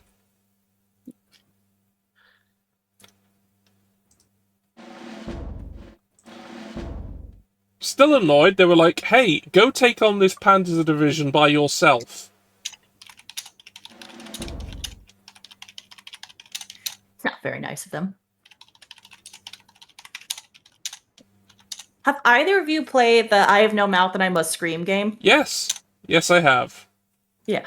Oh, have we talked about this? Did I ask you about, No. like, what was your opinion about that part? You haven't asked me about that. Right, and I know 'cause- what part you are going to refer to, given the context of what I am doing. Yeah. Well... I mean, the guy was a monster. Yes. And that's very apparent. Yeah, and him feeling bad about it doesn't really It doesn't really that. change anything at all. Not at all. It's like, oh no, I did a bad thing. Yeah, I'm sorry. But like, it doesn't matter. no. It doesn't matter. That's not enough. Not nearly enough. Yeah, no, doesn't matter. There's no walking back from that. You turned Were in you- your own parents and then hurt thousands and thousands more. Were you walking backwards as you said that? You seemed to disappear. Oh, I did. Yeah. I did drop something. I was going to pick it up. Okay. Right. SpaceGoddesseos leaning down to pick something up, and it's like thousands of miles away. Oh. Well, you know, because I'm big. I am thousands of miles tall, so when I bend down, it is thousands of miles away. To be honest, we've been looking for you. We just didn't know it. I will say the one part I did like was Wait! I know this voice. Never heard of Manon Baptiste until you made contact with our station chief yesterday morning. God, what's his name? Occasionally worked with another resistance member. I'm just sorry to say that I assumed it was another man. You I have no wise idea. to keep your identity a secret. I've seen several good operatives denounced by people they thought they could trust.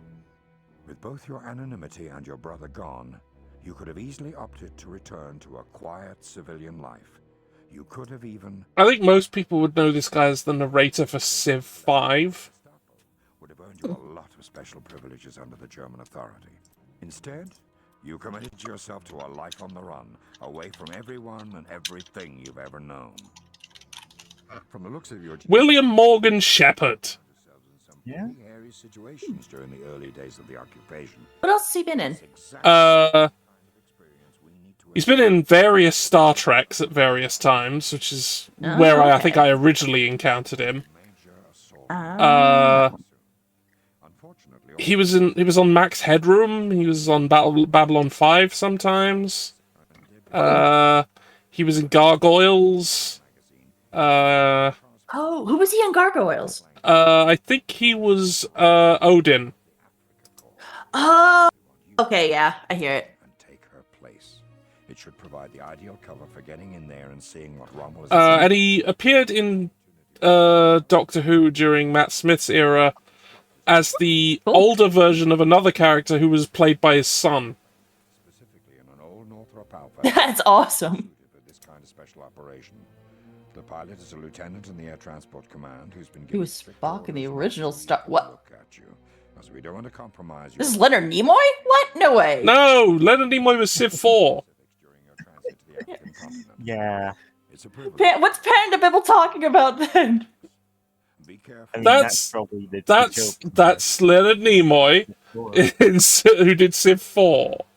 Yeah. This is He voices all of the text that you can discover. Like, I think the one for satellites is him quoting Sputnik, and it's just him saying beep, beep. Yeah, hearing Leonard Nimoy say beep at you with The like thing is, this is, gravitas. 90% of the way into like any game of Civilization. God, honestly, I have Yeah. no complaints about the narrators of Civ games. They've been really good. Nice. Like Civ 6 was Sean Bean, Oh, cool. and he did a really good job. And yeah, William Morgan Shepherd did a really good one for 5. Leonard Nimoy did 4. I can't remember if there was a narrator for 3. There definitely wasn't for 2 or 1. Oh no, I had those games. There was not the space in the CDs for that. Yeah. Alright, we got this mission from OSS. Yeah. In Casablanca. Hello, Manon. My name is Captain Ted Orbrick. I was part of the original OSS office in Washington, and have just been assigned as your control. I must say it's always exciting to watch our ranks grow with brave, honourable individuals such as you. How are things in sunny Africa? You were to be meeting a local operative, but unfortunately he has now since been discovered. The mission now rests soundly on you. Local Nazi agents are searching your hotel, and they've brought troops from the Africa Corps with them. Escape the hotel and find your way to our operative's house. There you will find a dossier on the logistics officer who has been shipping supplies to a secret base in the desert to the west. Use this dossier to locate the officer's house. You will find the location of the Africa Corps supply base there. With the location of the depot in hand, infiltrate the supply convoy and quietly hitch a ride to that location. Things seem to have rapidly fallen apart, but by acting fast you could still help make Operation Torch a complete success. After getting out of the hotel, find the operative's house and obtain the dossier on the logistics officer. Then find the location of the supply depot and get yourself out of town. Go to it, Manon. You've got your work cut out for you. Oh my.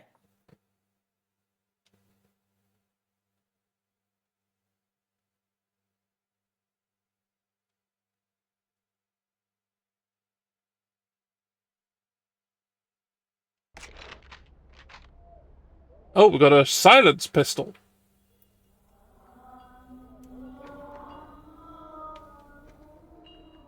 Anyway, we're in ads. We're in ad break. So let's talk about random shit for 2 minutes.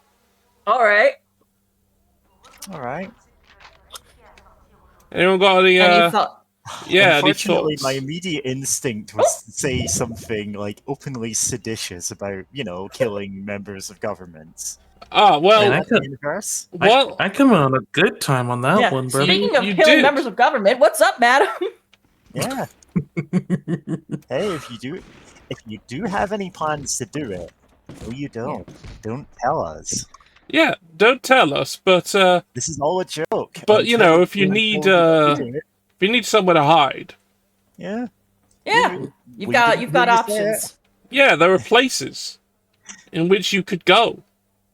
Wait, Yep. George, is this the PlayStation 1 version of that Medal of Honor Yes, game? yes, it Medal is. of Honor, yeah. Oh, okay. So you have a better understanding, like the health thing now, right? Yeah, this Oh, makes yeah. more sense.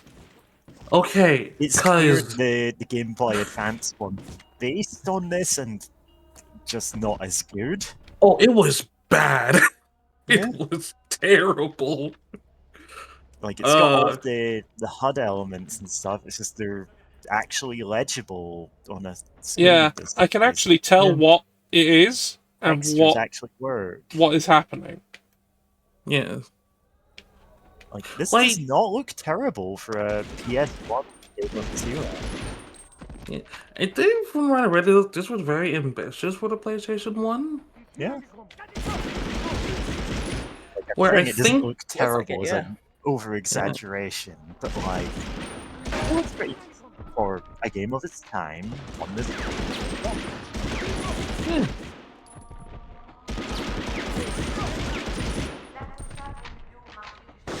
Like, there's a reason this one was highly rated by success. You know? And the reason why the Game Boy Advance one wasn't. I still remember the last Mr. George with the train. Oh god. Oh god, just like it just takes like train crash, end of level. Yeah, and then that was it. Game. Yeah, that was it. Yeah, spoilers for this train is going to crash. Speaking of, I need to actually... I have been constantly putting off playing this train is going to crash. And I know you're gonna say, hey, it's not a game you'd automatically be in the mood to play. That's true. But like, this is a thing that I've been putting off for every time I tried, I'm like, I do not feel up to playing this. Yeah, everyone, did you know I did a game about that I made over the course of 3 years about it. A train that's going to crash, and certainly not anything else.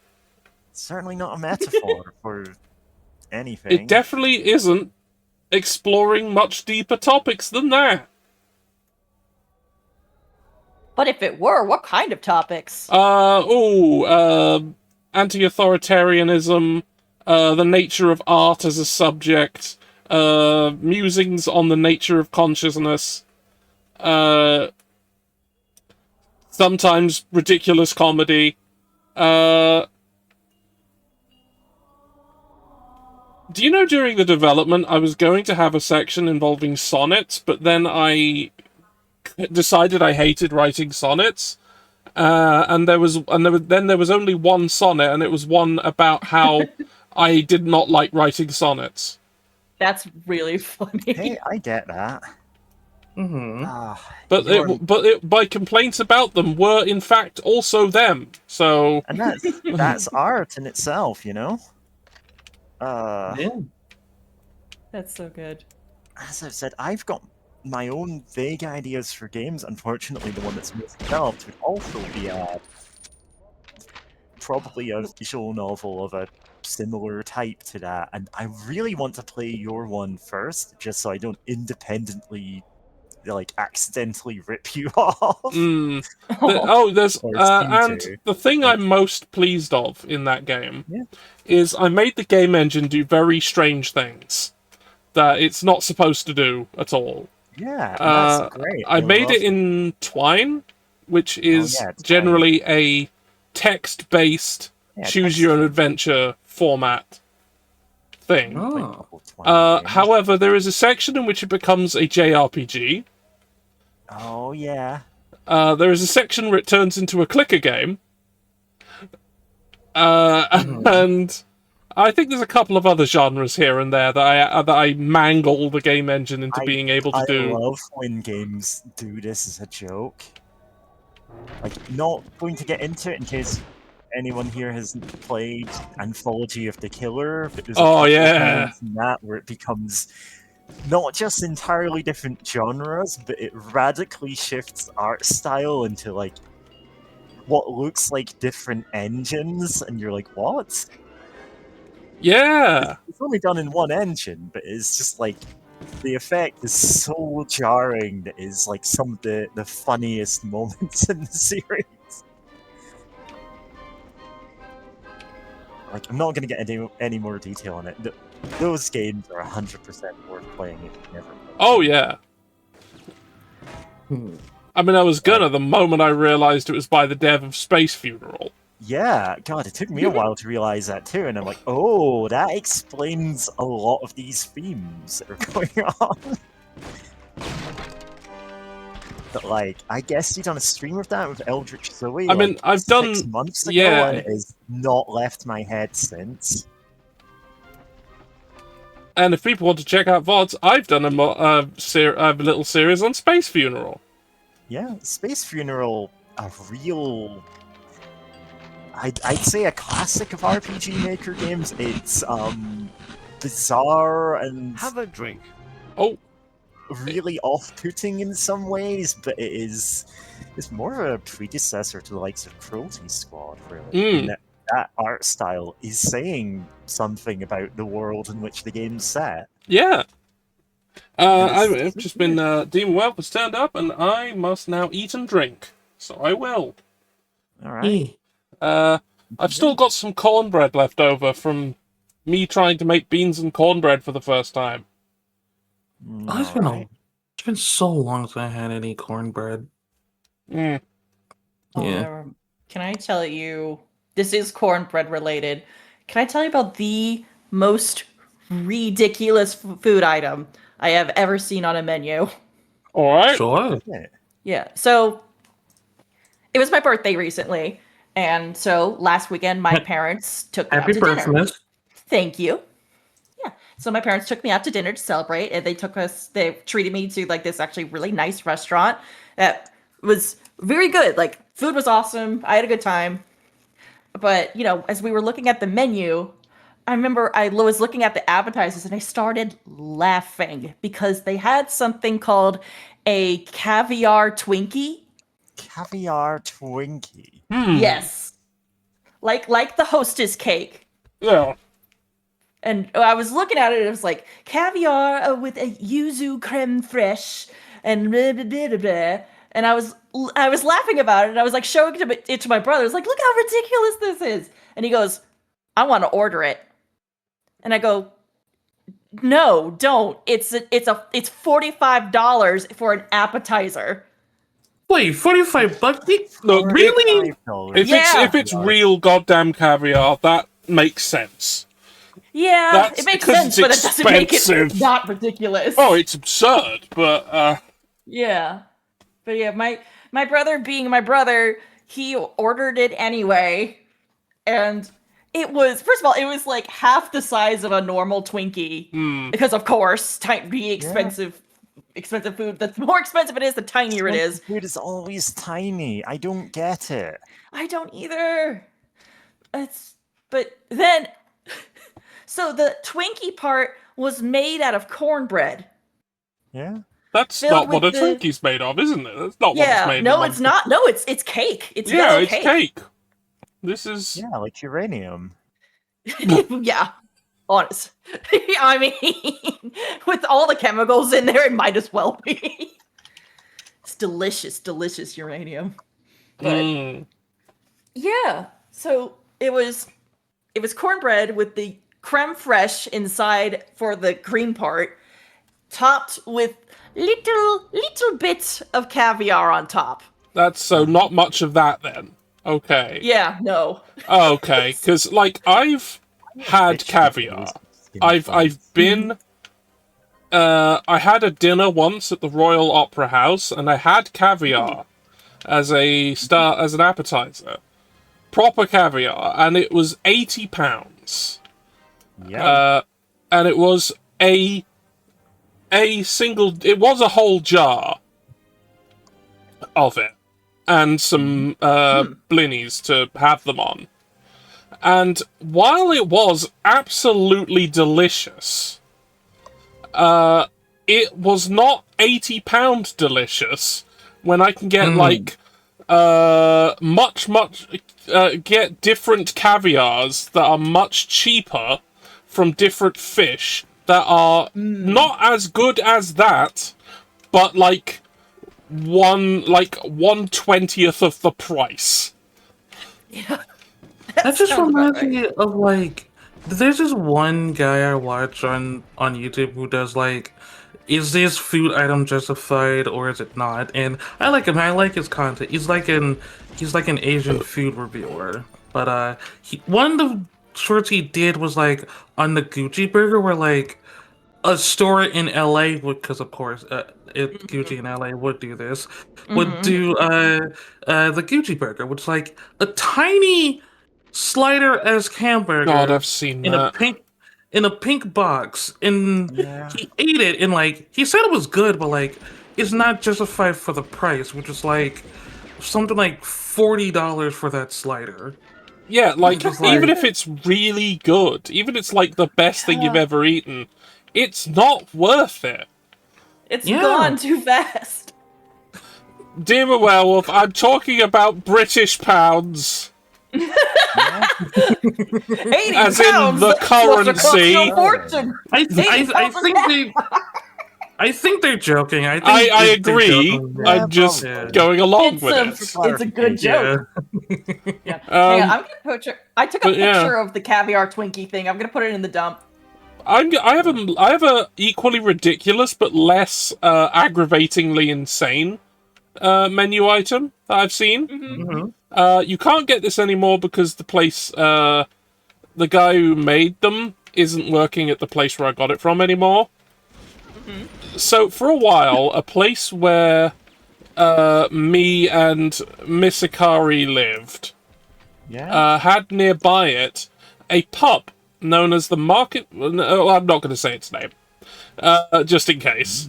To be safe. But, Well, there... a name that rhymes with it. But,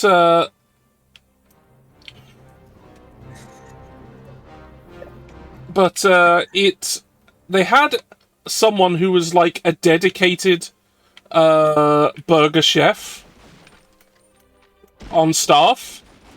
And man, could they make some good fucking burgers. Holy shit. And they had all sorts of weird creations, and they kept changing them out and experimenting. And they were always interesting, but sometimes he also made some of the sides.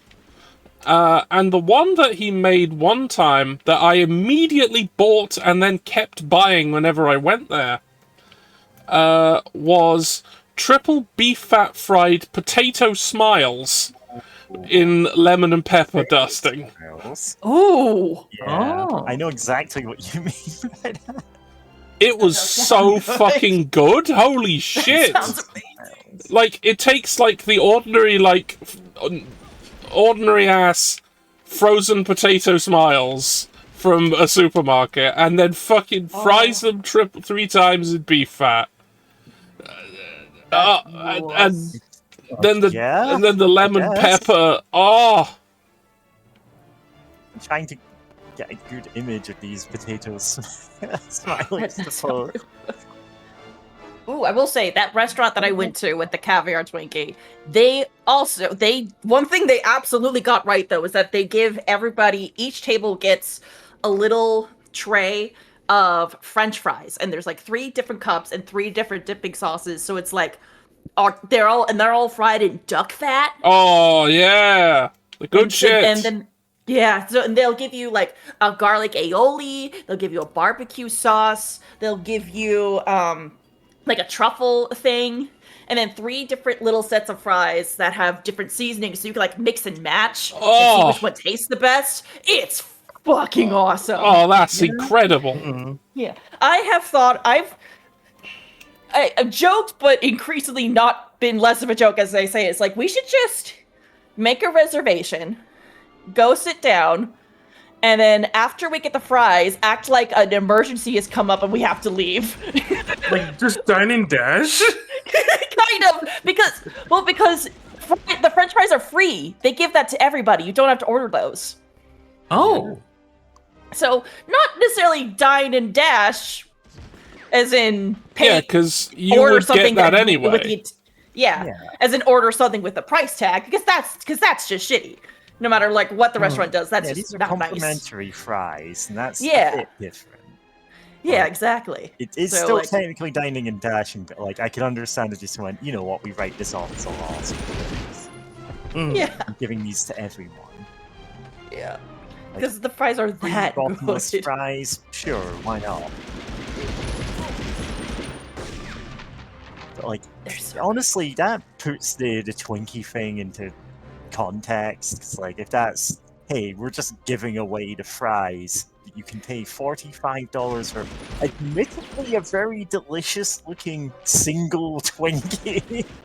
One Twinkie. That's really Like, I would $45 not pay for one that, but I Twinkie. kind of respect it a little bit more than I thought I would after the, like, if that's the same place. Yeah. Yeah. That's fair. That's I mean, yeah, when I'm presented with that kind of that thing, I probably would have also tried it had I had the money to do so. Yeah. Because I like to, I make it a policy to try everything. Yeah, I like going to places and just ordering their weirdest, like, specialty item, like the thing they have on the menu that's like, yeah, no other place does this. It's still a thing that would actually be like even if it sounds weird, it's like, I'm surprised that you would, but intrigued that you might. I don't know. I feel for me, if it's like a new place, it has to be like someone I know I can vouch for. Like, okay, they got good taste, so they recommend this place. And if it's a new place to me, I'll look for like the one dish that I recognize and be like, okay, how do they do one of my favorite dishes? And does Yeah. it taste good? And if it's good, then I can come back and try like the regular stuff that I don't usually eat. I do have, Now, see, I like that. I have similar rules for some places. Like, if I see a fish and chip shop I've never been to, I will have a portion of chips and a cheeseburger with just a cheeseburger with no other things in it. Just a simple cheeseburger. Yeah, and if they fuck that up, then there's no point going back. Yeah. Yeah. I mean, so the thing that I do when I actually have money is, like, when I'm on holiday or when I'm just able to be out of town, I look for places with, like, look for restaurants that just do things that I haven't had before, really, and I go, okay, how does someone who ostensibly knows how to make this make it? And then I spend the time afterwards, like, trying to figure out how they cooked something and then reverse engineering it, because I'm a giant weirdo like that. Like, most of the time it's just either stuff that I'm like, yeah, this wasn't really for me, sure, or something that eventually makes its way into the rotation of just dishes that I generally make. Like, oddly, that's how I learned how to make a lot of, like, Chinese dishes. This is going to restaurants and ordering things I haven't had before and going, oh, this is actually good, I should look up how to make this. Cool. But probably the weirdest menu item I've ever seen is in a ramen place in London. I think it's actually part of a larger chain. I'm genuinely not sure, but I'm not going to name it anyway. It's like, I probably could. It's a pretty good place. I mean, I might know it. Yeah. Also, I can't remember. I've been to what it's London called. often enough. Anyway, but it's like they've got a menu of like fairly nice sounding ramen dishes, like a lot of different stuff, like different rice and curry bowls, like, you know, a lot of Asian foods. Is just generally a pretty good place. And one of the things they have on it is Buddha jumps over the wall. And if you don't know what Buddha jumps over the wall is, it's the most expensive dish in the world. It is, God, I can't even remember what the exact ingredients are, but it takes 3 days to make, has actual shark fin in it, and that's just like one of the things involved in making this. Now, this isn't authentic Buddha jumps over the wall, not least of all because how would you get shark fin legally in Britain? Yeah. But, like, it is imitation shark fin.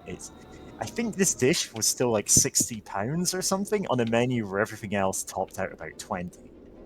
The They were dish saying, hey, includes this is a lunch. Like, I've this never this had it, the but dish I'm like, includes shark fin, Japanese flower mushrooms, sea cucumber, dried scallops, chicken, Hunan ham, pork, and ginseng. yeah. And it's a type of shark fin soup. It's a notoriously expensive dish. It takes days to make. And it's This just like, up. yeah, this is the most expensive thing on the menu there, and it's even that's an imitation of it. Dang. Wow. I Have mean, you ever? Sorry, go ahead. no, go ahead.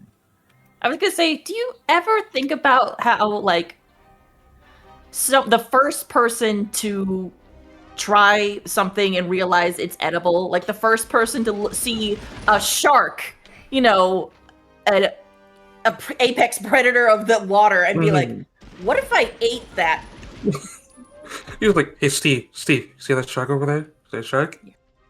I'm gonna eat it. I'm gonna eat that shark." Exactly. And there's also that thing that I think Iceland does, where they like take a shark and ferment it underground for months. Oh yeah. And then dry it for months, then ferment it again. Like, who was the first person to do that? That sounds like something that happened by accident.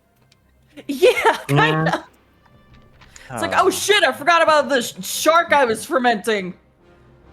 Or like, oh no, I left the shark down here forever. Oh, it's fermented. I wonder if this is different. Who, for whatever reason, couldn't get to it, you know? Maybe they forgot where they buried it. Yeah, you had to check the treasure map. Yep. He had to get a dog to help him find it. Oh, by the looks of it, this restaurant I'm talking about doesn't actually exist anymore. They seem to have been replaced by... Is this an old Google Maps? I genuinely don't know. This doesn't look like the shop I'm thinking of, though. It had a very garish decoration inside.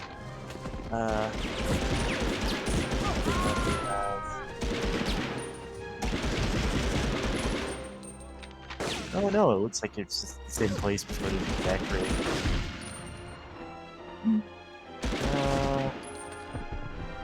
Ice noodles. Buddha jumps over the wall. Oh, £32.80 apparently. Yeah, this is a place called, I think, Dage.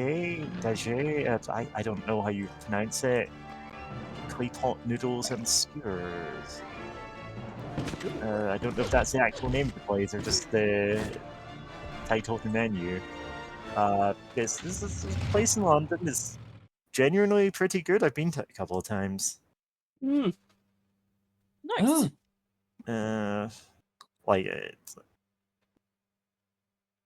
Yeah. And that's not even doxing me. I don't live in London. Oh, you're the aristocrat. Yep. I did shoot people in the right arm a lot.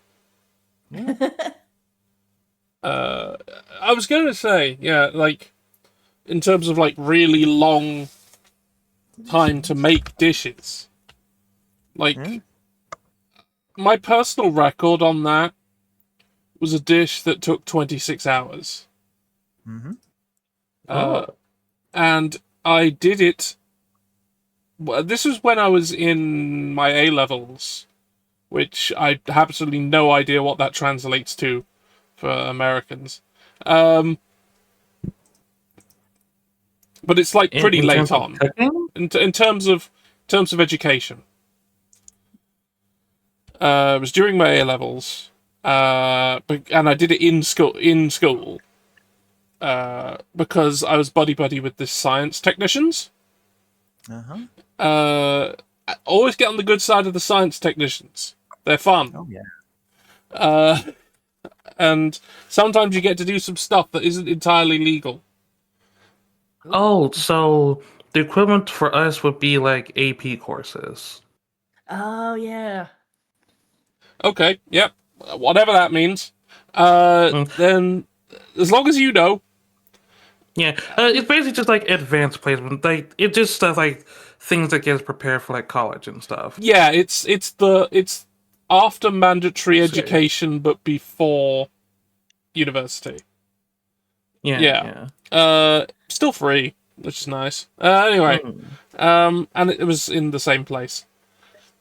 Yeah, so I was buddy with the science department technicians, and I'd heard of something that another chef who I respect, whose work I rather respect, because due to their treating it like a sort of scientific process, much more than other chefs, and I took the idea from them that you take a huge lump of beef for roasting, you seal it, and I sealed it in a bell jar with a heated base, and sucked all the air out of the bell jar, and then left it on a rough temperature of 35 degrees centigrade for 26 hours. Wow. And when it was done, and when it was done, I had to blowtorch the shit out of it, because that does not get rid of anything on the on the surface. So I have to blowtorch all bacteria and whatever off and scout and char the surface a bit, and then sliced up and served it. And my God, it was the tenderest beef ever. Oh my God, it was preposterous. But you need scientific equipment to make it. Damn. Honestly, and a lot of time. Yeah. So yeah, it's good to be in cahoots with the lab techs. You get to do some stuff. That's awesome. That's rad as hell.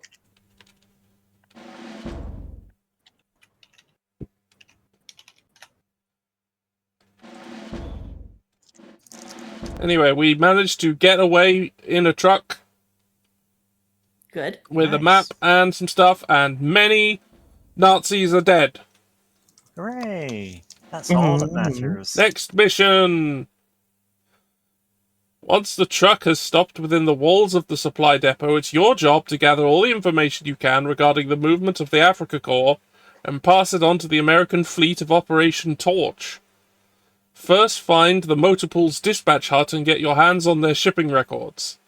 Next, we've learned that a photographer from a Nazi propaganda magazine in France is visiting the depot. By stealing her identity, you should be able to move around the fort more easily. To ensure she doesn't expose the deception, find a way to detain her until your mission is complete. Just play your role, Manon. If a soldier approaches you, try to convince him of your identity by aiming the camera and taking his picture. And above all, never reveal that you're carrying a weapon. Use your new identity to gain access to a radio and contact the American fleet with the location of the supply depot. They will then send a plane to pick you up, followed closely by bombers to destroy the depot. Interesting. Yes, this was a mission that I definitely played on the GBA version, and it was wretched. Is this the one where we had to explode the trucks? This is the one where we had the camera. Oh, okay. Except now we have to, deal with the person who has the camera, and...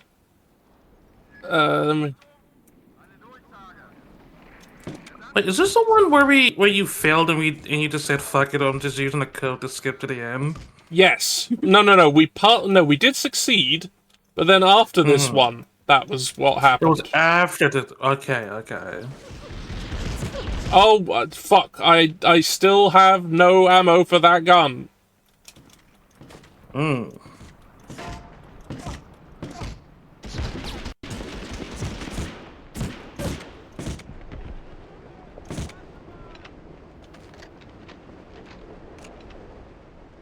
I am really hurt. Oh well. Oh shit. Yeah, you're on like a quarter of your health. Man, we'll just walk and pay no attention. That man did not lock in. Luckily, they also can't see through the fog. He did not, in fact, lock the fuck in. Yeah, the render distance is low for them as well. It's that blasted kryptonite fog. Damn you, Luthor. Damn it! Lex Solve wins. my maze, Superman. It is no time to waste. And just seeing the story about that game development is just fascinating to me. How like they were going to make like a PlayStation port of Superman 64, but like I think Titus said no in the end, and they just focused on the N64 version, and then Titus as a company like went bankrupt. I mean, yeah. I mean, they made Superman 64. Went bankrupt. They thought that game was obviously acceptable. They got what they deserved. It wasn't the only game that bankrupted them, but man, that's a hell of a domino. It sure didn't help. No. I grew up with an Amiga 500. I have played some games by Titus Interactive, let me tell you. Oh boy. Oh. Do you remember one? I mean, That gives an example. Titus the Fox, their mascot platform. Wait, they had a platform? I did not know that. Yeah. Hang on, let me find. Titus the Fox. Oh god, Titus the Fox. It was a reskin of a game that they had made for, like, God, for some entertainer in another region. I genuinely cannot recall the details of that. It's just like, oh yeah, we can just replace this guy with our mascot and release it everywhere.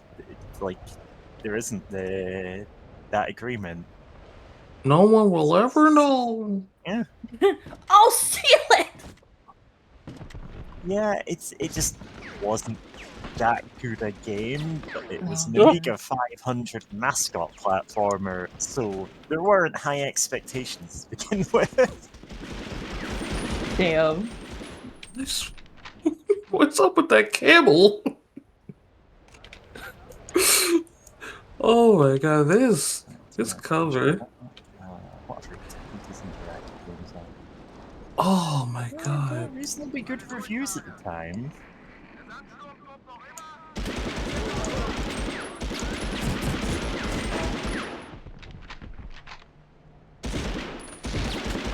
Originally, it was actually released in France as a game for a French comedian called Le Gaff. Okay. I had never heard of him before, and I'm like, yeah, that tracks. Some guy who was popular at the time, and then they went, hey, we can just put our mascot in this. Release a fairly competent for the time mascot platformer. Like, in retrospect, it wasn't a good game, but like, compared to the rest of the things in their catalog, usually they were a publisher rather than a developer, I believe. Yeah. There's only a handful of games they actually developed.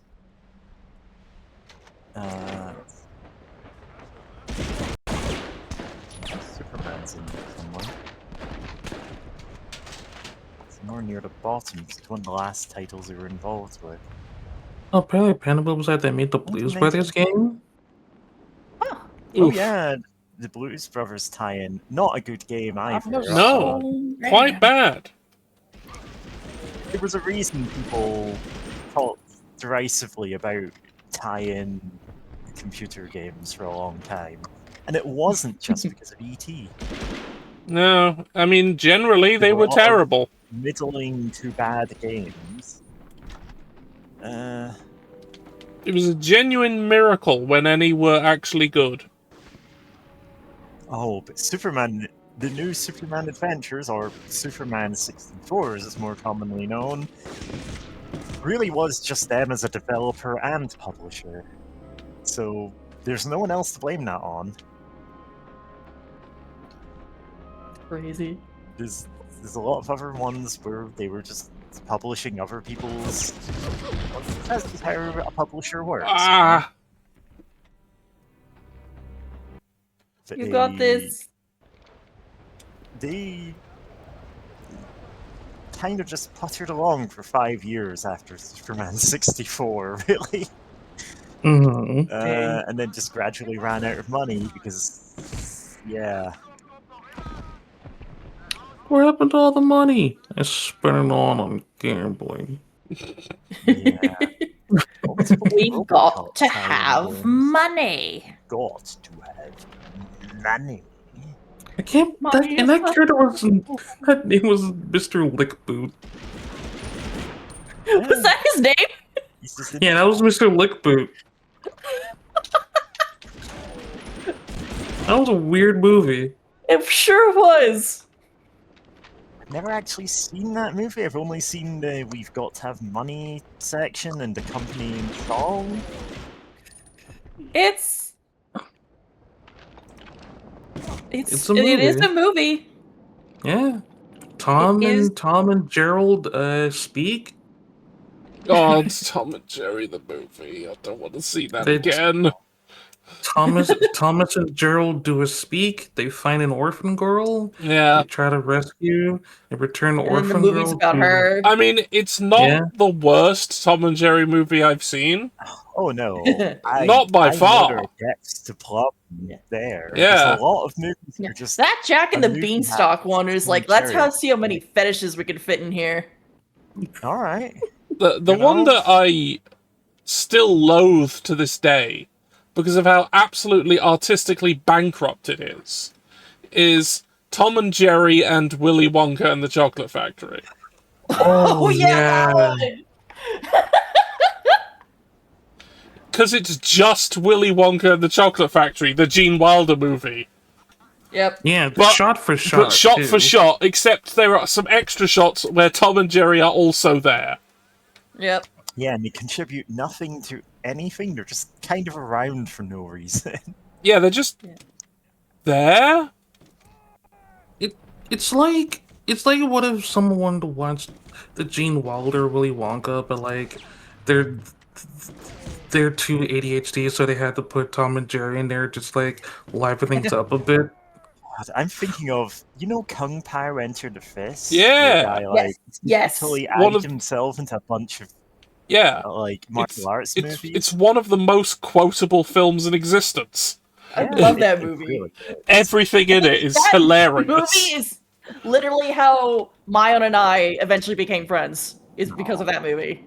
This is a damn good movie.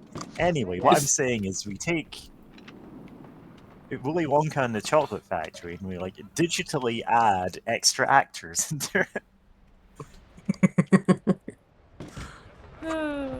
I'm trying to remember, do they, in that Tom and Jerry Willy Wonka movie, do they do the same with, like, they go to that weird car wash machine thing? Yes, I think they do. Do you mean Even the that? tunnel? The There's the tunnel, the nowhere foam everywhere Yeah, thing. the foam everywhere, fizzy lifting drink scene. I think it's all there. It's all there, I think. I just remember Nibbles going, "There's no earthly way of knowing." That whole speech. we are going. Get to hear Nibbles the mouse say the word hell, which is kind of funny. The fires are God, hell it are burning. fucking the world must be sucks so turning. much. I hate it. I hate it so much. God, we should watch the Jack and the Beanstalk one then. That's fair. I'm willing to watch it on see. the server or something. I'm That'd willing be to see. interesting. Maybe don't we want can to get suggest it to copyright Goomer for one of their awful movie nights. Yes, because God, that Because I've done movie enough gave- giving gave my him friends- things. Yeah. I had the worst vocal And stem must for take ages a because of while. that fucking movie. Because normally when it comes to really awful movie suggestions, it's either me or Squid Punk. Because we know a lot of Oh. complete shit. I see, Yeah. I see. I'm just gonna gently assert myself here and crack my knuckles. Yeah, get yourself in. Get yourself in there. We know some real shit, but we could do with more variety. Happy to help. Somehow, despite now having seen Manos Hands of Fate, Yes. recently, thanks to Space Goddess Eos, somehow, despite that, I still maintain the worst movie I've ever seen is Dracula 3000. I mean, that is truly abominable. You can enjoy Manos in the Hands of Fate. Like Dracula It's 3000, enjoyable because of truly unwatchable movie. how utterly inept it is. It's very watchable. Yeah. Every time you hear like Manos 3000, you get that one scene of like, I don't know if I forgot his name, but he walks with a stick and he walks weird. It made like a weird too. Yeah, Torgo. We all love Torgo here. The best I part. love this scene. The best part of the whole thing is Torgo. There's a reason Torgo like became a meme on like on MST3K. Like they brought him back for a few episodes apparently. They did. I don't know. I assume it's just someone else dressing up as him. Yeah. Yeah. I think the first time I think it's Mike. I'm not sure about the rest of the times. I haven't seen all of the appearances. Torgo is a beloved character from a terrible movie. Yep. And sometimes you just get that where there's one standout element of a movie and that's enough to go, okay, sure. Like we didn't enjoy the rest of it, but man, there's Torgo, he's our boy. He's our friend. Torgo. Dracula 3000 does not have any such character. Alas. No. It does not have anything to latch onto as being, well, at least this is good. I think I just went backwards. Yeah, I've just been going backwards on myself. I'm getting lost in this maze of boxes. The Mystery Science Theater movie that I have an inordinate fondness for is Pit of Bloody Horror. 1960s Italian horror B-movie, which basically had a non-existent budget, and which, like, it shows they could not have... There was next to no music in the movie, and all of the acting is incredibly hammy because, like, all of the actors were just the cheapest actors they could get. And so it's a movie that I have watched twice in its entirety because I was clipping bits out of it to use in songs. It is quite possibly the source that I use in the most songs. That's awesome. Like, I think all but one track on the album Temple of the Cyber Skull has a clip from it in some capacity. And the only reason that one doesn't is because I made it before the rest of them. Kind of sat down and watched this movie and then just like made the entire album in like 2 days after that. That's awesome. It's wild where inspiration comes from sometimes. The plot of that album, nothing to do with the movie. But it just gave me so many clips out of context. They're like, and now his terrible revenge upon the world. And it's like, you could use this in any context. It's great. It's fantastic. He has returned to take his vengeance. It's just stuff like that, and it's great. I love it. It's so hammy, and it's a movie that at any point looks like it's going to turn into a porno. Like, just waiting for the moment. But unfortunately, it doesn't. It doesn't.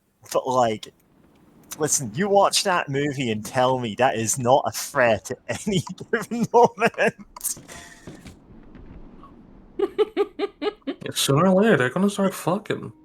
They're gonna start fucking. Listen, this is 1960s Italian B-movie actors. You look at them and it's like, oh, one of these is gonna rip off their shirt at some point. And indeed, there is clothing damage to a weird degree in this movie. Yeah, it's delightfully stupid. That rules. Like, again, I just kind of came across this movie at random, watched it, because I don't even know what mood I was in at the time, and then sat down and rewatched it, recording every line of dialogue anyone said. Sometimes you just find something so magical, and you're just... It happens sometimes. Yeah. I don't know. What pits of horror? Like when look, this is the point in the stream where I bring up Fatal Deviation. Yeah. The Irish martial arts movie. Oh. And I say the Irish martial arts movie because there is only that one. It's only the one. Okay. It's that one. Gotcha. And it's really bad, but it's very entertaining. It's great to watch. It's rubbish, but it's just the funnest thing. Oh, that reminds me of like the one movie I recommended a goober to watch on his bad movie streams. Have y'all seen Miami Connection? Yes, I've seen Miami Connection. Yeah, I love it. It's bad. It's a terrible movie. It's really terrible, but man, man, you just have fun with it sometimes. Amazing. Have any of you seen The Prodigy? The Prodigy? Yeah. No, as a film, no. Yeah, it's an animated movie. It was made when Kung Fu Panda first came out and was really popular and was trying to ride the coattails of that. It has blatant copyright infringement. It has the worst animal sidekick character ever. Oh my god. And the animators, because it's like a 3D animated, someone on that team said, hey, what if we render each individual tooth in a character's mouth? Oh my god, they really did. Oh. So every time they open their mouth to talk or smile or anything, it's horrifying. And I've been showing people this movie since college because it is so remarkable. The Prodigy. I feel like we need to watch sorry. this, add this to like a bad movie night thing. Yes, listen. I have the DVD for it. That's how committed to the bit I am. I paid money for this. Yeah, I do have some real-ass DVDs of absolute garbage movies. Like US Catman in Lethal Track. And, and Blood Debts.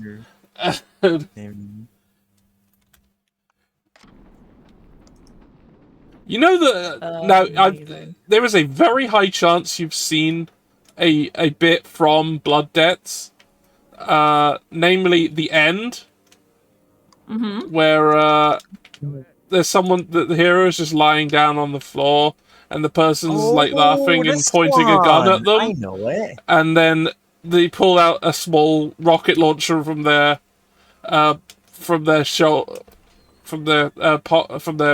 wrist and blow him up, and then the film immediately ends. Yeah, it's a free and says he surrendered himself to the authorities. Yeah, that's. I have seen that. Yeah, I've got the movie. Yeah, I've got it. I have seen the whole thing. It's rubbish. It's like you would think. It's appallingly bad. We absolutely gotta show these to Aguma or plan a bad movie night or something. I've got a camera. Leave me alone. Yeah. There's a journalist. What's another one? Have you seen The Goat Story? The Goat Story? The ugliest animated movie I have ever seen in my entire life. I mean, that's got some stiff competition. I know. It does. You gotta understand, I thrive off of bad animated movies.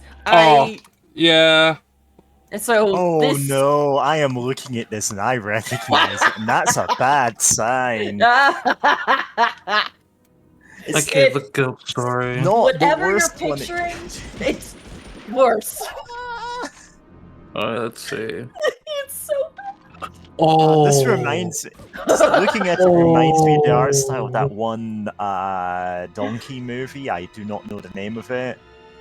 I believe it's like a Christian movie about how believing in God heals the donkey, but like I don't know, he's like covered in really grotesque looking sores, and I'm looking at this goat and I'm going, there is no way this is not like, this is exactly the same animation style, I'm sorry. Oh, this looks like that one movie where Sean Connery, like Sir Billy. Donkey It looks like Oh that picture for God, Sir Sir Billy! Oh my god. What a way to end your career. Sir Billy, I know. Oh, Jesus. I know of Sir Billy. Sean Connery's last movie, Sir Billy. Was it? That was his last movie? Yeah. Damn. That was the end. Damn. Like, he did it specifically because he wanted to promote Scottish cinema, but unfortunately it was a complete piece of shit. Yeah, I'm gonna spoiler this one and actually have I'm spoilering it because it's grotesque to look at. Like, God, this like this donkey covered in sores, and I'm looking at that goat from the goat story. Like, Goat Story. Goat Story doesn't actually look as bad now that I'm looking at them side by side, but like, Let's take a look. See. oh no. Oh, Goat Story. yeah, still not good. And oh yeah, you found that's the movie. That's The Prodigy. You found those pictures too. Yeah, I did. I'm just like putting these here so we all have context. I need to see some of these terrible movies. I'm sorry. We're My curiosity will be the absolutely death of us. Listen, at any time, I'm happy to show you The Prodigy or Goat Story or some other thing like Wizards Say So or Wizards. No, Wizards Say So. Yeah, that's different Say So from is Wizards. different than Wizards? Oh man.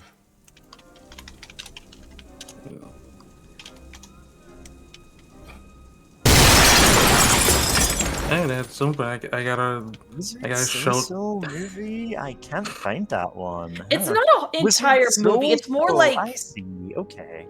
it's more like a few Oh. animated shorts. It's all Wizards put together. So. That's why. Yeah. When I first met one of my now best friends, Paleo, they had a close-up of the character's main character's face as their icon. And it was one of those things where it's like, I'm not sure what kind of impression I gotta have of you, but I think we're gonna be friends. Yep, that's it. Wizards Say So. Wizards So. Sound That's why I can stopped happening. Okay. It's. Hey, can y'all check the stream? Oh, what are we looking for? Apparently there's no sound. Oh shoot! Hang on. Oh no, Cicala seems to be fine. No, I hear sound. Oh, Hey, wow, sound. you switched your new PNG. It's so cute. Oh yeah. Thank you. Alright, those of you who are not hearing anything, refresh. But also, Panda's redeemed a redeem. We have to go and see a notable acquaintance of the stream. Yeah. We wouldn't be so bold to call ourselves friends. No, because I'm not sure anyone can be. For our acquaintance Votbraut, the bastard lunatic enchanted motorcycle. Yeah, this is a long-running feature on the channel. I think this was April Fool's Day 2 years ago. Oh, longer. 3 years ago. Was it really that long ago that I did this? It has been a long ass watching the time entire since the stream. Since that particular stream. Yeah. But Votbrat has kept on killing since then. They're still here. I need to have a look at what they are doing because it's all too small through my preview screen. Okay. Just killed 6 lurkers, 6 underage trappers. That's normal. The murder of children is a typical activity of Votbraut. We've tried to stop them, but well, we might get murdered. So... Oh, right, underage porcelain giants. Yep. Okay, what is actually their current quest? Seeking the one true Ankh. The one true Ankh. There's only one Ankh that is the true Ankh, and that is the one that we are finding. Oh my god, for once Votbrat is using a weapon that I actually know what it is, because it's just a poleaxe. A dancing pronged poleaxe. Probably just got it, like, balancing on his handlebars or something, because, you know, he's a motorcycle. Right. Oh, no, he's done it, and now he's exterminating the satyrs. Which seems to start with, well, killing a bunch of satyrs, as it seems. And now some starving things and some pre-adolescent jubilexes. I don't even know what they are. I'm not familiar enough with monster lore. It's actually a D&D, I think that's a demon prince or something. Yeah, well, there were 6 of them, and they were pre-adolescent, and now they're dead. And 4 underage stegosauri. Yeah, more children. Oh, well, they're dead. The thing about Durablex is, like, that's a specific guy. That's just like, this is the demon prince of Uzis. Singular. Yeah. But now there were 6 of them, and they were young children. And they're dead now. Oh, Jesus. And well, lots of undernourished people he's just killing right now. It's very political. Yeah. My word. I'm not even sure it's on purpose. I think they're just in the way. You know, like, children don't get out of the way of cars. Well, they're a motorcycle, so 8,000 billion Shawns are dead. I've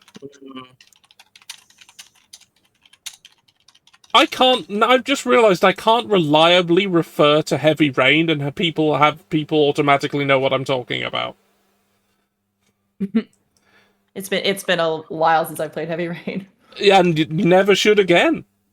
Yeah, exactly. No one ever should again. Jason! Sean!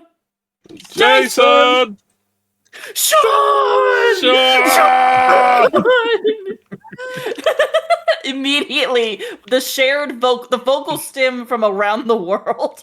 Yeah. This was a meme for Jason! Yeah. Remember to press X to Jason. And press X to Sean. Yeah, they both the same command. Press X for a time skip where your kid's dead and your wife's divorced you. So, I was actually off looking for if the Panda Bibble mentioned that, like, one of the creators of Ollie the Donkey, or whatever it was called, was funneling the money from the series into building an ark. And I'm like, was this that famous instant with the theme park where the guy was just building the biblically accurate Noah's Ark with, like, you know, money that he was embezzling from someone? Apparently not. I can't find anything to I guess that's a different person. That's a different person embezzling money to build an ark. It's weird that this keeps happening. Yeah. Yeah. If I had a nickel for every time this happened, well, I probably wouldn't have anything, actually, because they'd embezzle it to build the ark. Yeah. From the Bible. A book that famously tells you not to steal money from people. Yeah. That famously, like, had their messiah figure acting violently at merchants. Yeah. For being scum. Yeah. How? Anti-capitalist Jesus, you know? Yeah. One thing you gotta say about Jesus is he wasn't a capitalist. Yeah, he really That is hated true. people who were. Anyone Yeah, he exploiting others for money. And it's Yeah. just He like, just had some wow. very strong opinions about it, as a matter of fact. I'm Yeah. not religious. I'm sure if he was real and I met him, I'd probably agree with him on a lot of political things, you know? Yeah, honestly, Jesus seemed like he was a cool dude. It's just everyone misinterpreting. Just Yeah, everyone everyone is like, oh, obviously deciding he to. meant the people I don't like aren't people. Yeah. He meant, listen to that guy who is my king, who says he's the king because God said so. Yeah. I don't think anyone should be a king. I'm right here. Yeah. Oh. BadSpaceKing is not like a title that grants you authority over a nation. That's true. As far as I'm aware. If anything, there is it no. grants you Yeah. You're a very anti-authoritarian king, you know? Yeah, that's why I'm not very good. If anything, George gave us free train passes. Yeah. I absolutely would. At least I would certainly try. You're in the same category as Emperor Norton, who is like the only authority that I respect. Oh right, that guy. Yeah. I remember him. It's like everybody respected Emperor Norton. Right. I don't think the people on this call know who that was. Feel free to explain while I get back to shooting the Nazis. We'll see Votbrat later, everyone. Bye. Bye. Bye.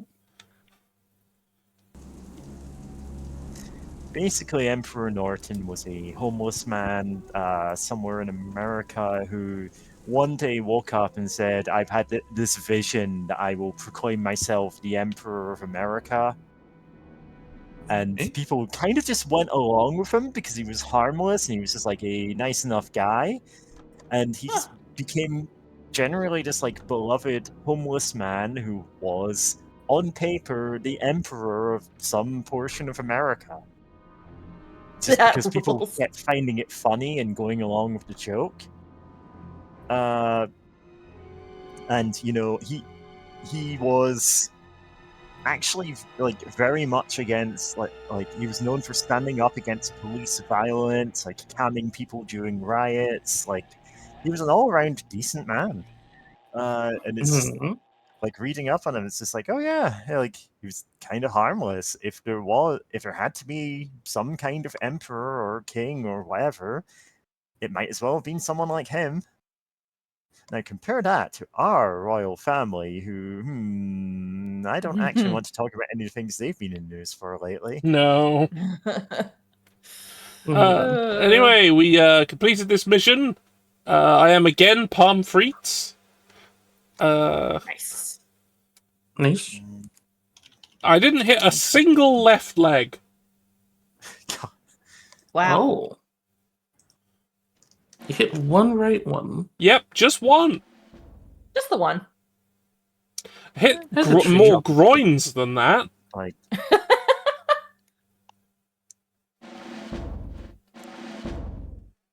I appreciate it tracking how many Nazis I have shot in the penis. Yeah. This is something you should always do in real life. I agree. Like, if you get the chance, you know, we'll look the other way for this one. Learning Sands. 5th of November 1942. Ah, we've gone a bit further in time.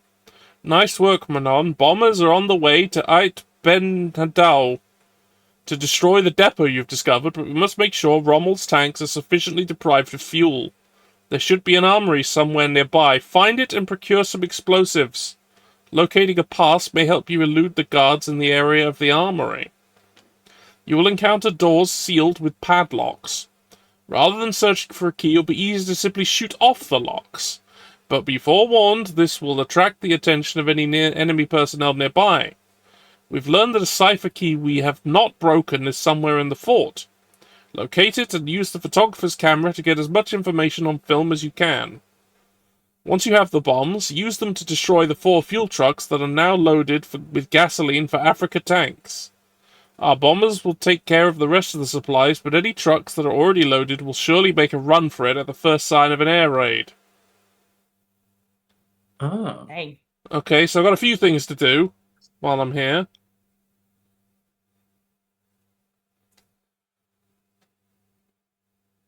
Has anyone here seen The Adventures of Achella?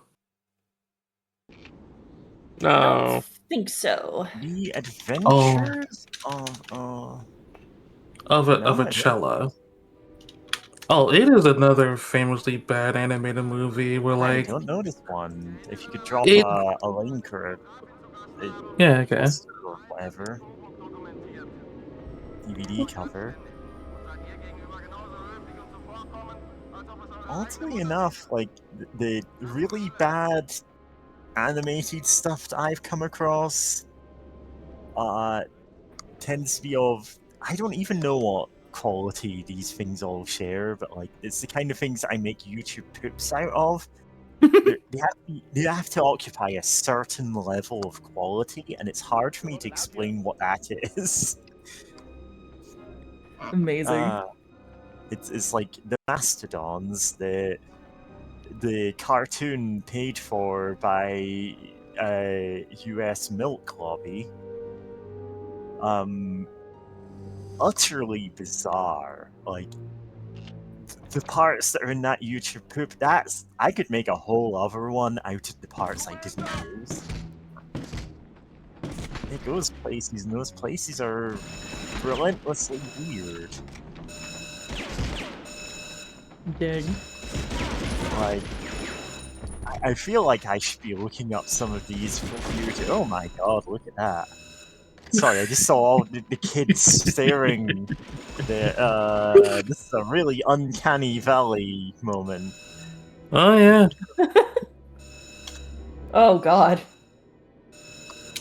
It's a movie, right? The Adventures of It's a- Achella. Yeah? Let's see if I can buy it. If it... Worst animated movie ever is the first hit for it, and I'm like, yeah, probably. Like, my go-to worst animated movie ever probably actually beats some of these in terms of actual quality, but it's also a bizarre movie. It's Freddy as FR07. Oh, God. An aborted attempt to make a British animated movie franchise about a secret agent frog who is also the King of France. Long story. It is a deeply weird movie on every level. About every 10 minutes, it feels like you're watching a different movie. Ah. It's Nuts. odd, to say the least. And I'm looking at the Adventures of Achella, and I am immediately thinking of the Adventures of Howard Lovecraft. The H.P. Lovecraft for kids. Sorry, I need to mute the game audio. This is like freaking me out. Yeah, sorry. It's just the alarm's you can't do going. anything about it. I just need to not have that on, and I'm just like, yeah, that's why I'm finding it hard to talk. The Adventures of Howard Lovecraft is about what if Lovecraft actually went through all of the things in his stories when he was a kid. And it's like, this is a weird premise for a movie. Apparently it's based on a slightly better comic. The movie, very, like, stock 3D animation kind of situation going on there, which is extremely weird when the stock animated, like, the stock 3D landscape has Cthulhu wandering around in it. Oh. That's crazy. Question, would Lovecraft still be racist? Probably. I don't think it's addressed in those movies. Howard Lovecraft in... Well, if the premise is he experienced the things that happened in his books, which were written from the perspective of a very racist person. Yeah, obviously it's a children's movie starring a small child who looks like... I'm posting this if you're watching this in the forums or in chat, please look up Howard Lovecraft and the Frozen Kingdom. Is that Edgar Allan Poe in the back? I don't believe so, but Edgar Allan Poe, I think, is in one of the movies. There's 3 of the movies. Like, there are 3 of them. Because it's like, those two would probably get along. They were edgy writers who were made famous and were actually also really bad people.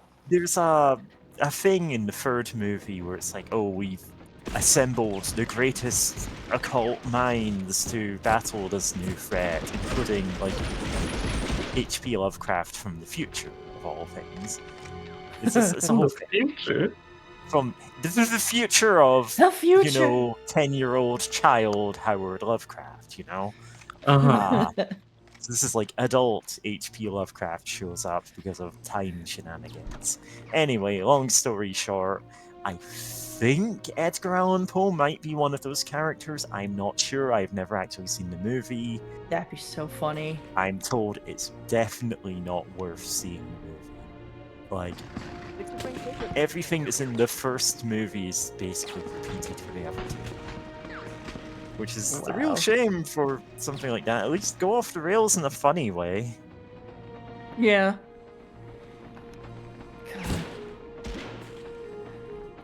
Ron Perlman voices Cthulhu. Ron Perlman is in this? Yeah. Ron Perlman Not will be in Hellboy. anything. Ron Perlman. Not Hellboy. I've seen him in some real pieces of shit. I know. Just, oh man. I remember him in a one-off episode of Disney's The Aladdin TV series. I think that was the first time I ever heard him, actually. And his episode, I thought his episode was actually kind of cool. Yeah, if I recall, the Aladdin series wasn't terrible. Like it had some bangers. It had some really good villain characters. I've got to think about something right now. I have to look this up because there was a film I remember Ron Perlman being in that was just. I watched it. It was just this bizarre film.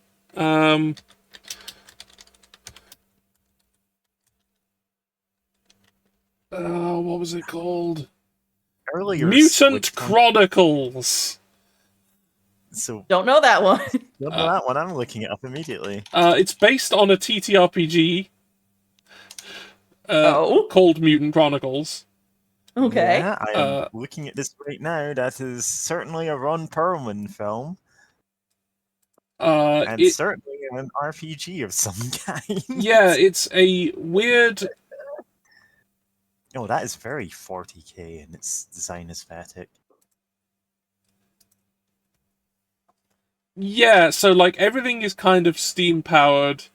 The Earth is fucked, and it's and there's like a machine that turns people into mutants, and who just grab people and turn them into mutants, more mutants. Damn. And Earth is absolutely fucked, and everyone else is on Mars. But like, I'm posting a guy who has pauldrons that put Space Marines to shame. This is, in my mind, 40k adjacent. Which is fine. It makes sense for a tabletop game with that. God, kind of stuff okay. Panda does bring up Alien Resurrection, but like Rob was one of the things I really like in that movie. I like him and his entire, like, weird mercenary crew in Alien Resurrection. I thought they were great.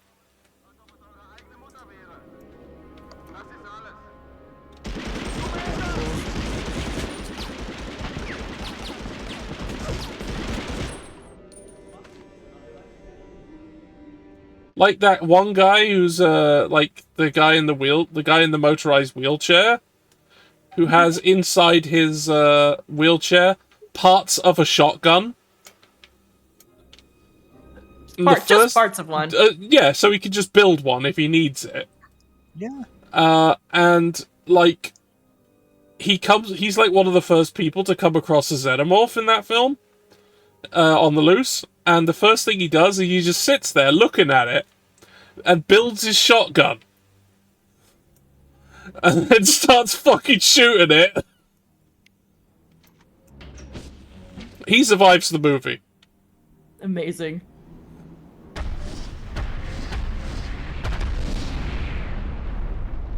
Yeah, he's like, he gets out of there alive. And like, the acid drips onto his leg at one point, but because he can't feel anything, it does in his leg, it doesn't stop him in any way. Oh yeah.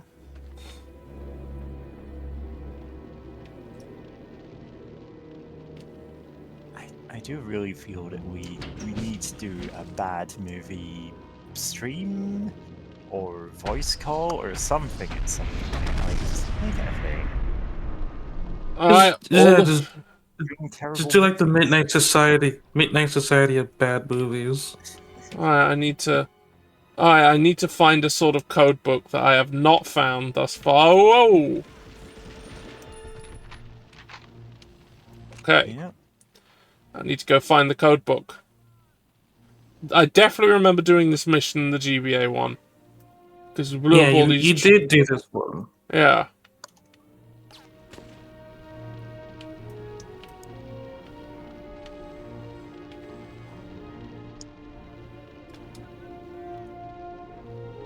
Yeah. Earlier today, Squidpunk was going, hey, like, everyone with, you know, a lot of music knowledge or, like, weird taste in music, like, here's a thing we might be able to do. And I'm like, we've done the equivalent of that for movies here. Yeah. Well, I do actually want to guess in the stream they were talking about. Because I'm like, you know what, fair, you pinged me when I was in the middle of making Vaporwave. I cannot deny the allegations there. To be fair, it was damn good Vaporwave. I accidentally made 6.5 minutes of it. Fuck yeah. It's just like got that Spanish guitar that I really like. I went out and found a bunch of samples for it, and I just like chopped them up to make like actually pretty good solos out of it. I cannot play a lot of these. I can play markedly few instruments in real life, but I'm very good at chopping up samples. What is going on there? That was me descending stairs, apparently. Descending a ladder. The world just sort of rolled away. Jesus.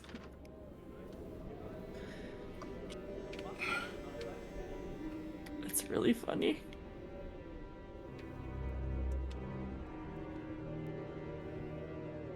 Where's this fucking code book?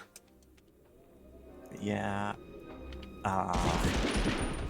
One of the things I do when I'm in a weird headspace is like not just making music, but making a very specific weird kind of vaporwave. Which is the origin of the album Angel Numbers Station, which does have a loose plot to it, which is what I'd probably be adapting if I ever did make the insane visual novel that makes people ask what the hell is wrong with you. Wow. Like, basically the thing that I'm like, I cannot bring myself to even start making this until I've played This Train Is Going to Crash, because I'm aware that it is going to have some overlapping themes. Very cool. I need to actually play that game, since I'm unlikely to ever be able to get a group together for the other game that George made. Yeah, that one's unlikely, because... the tabletop RPG... Yeah, I'll say it. The tabletop RPG Killing Hitler Fuck Party. Yeah.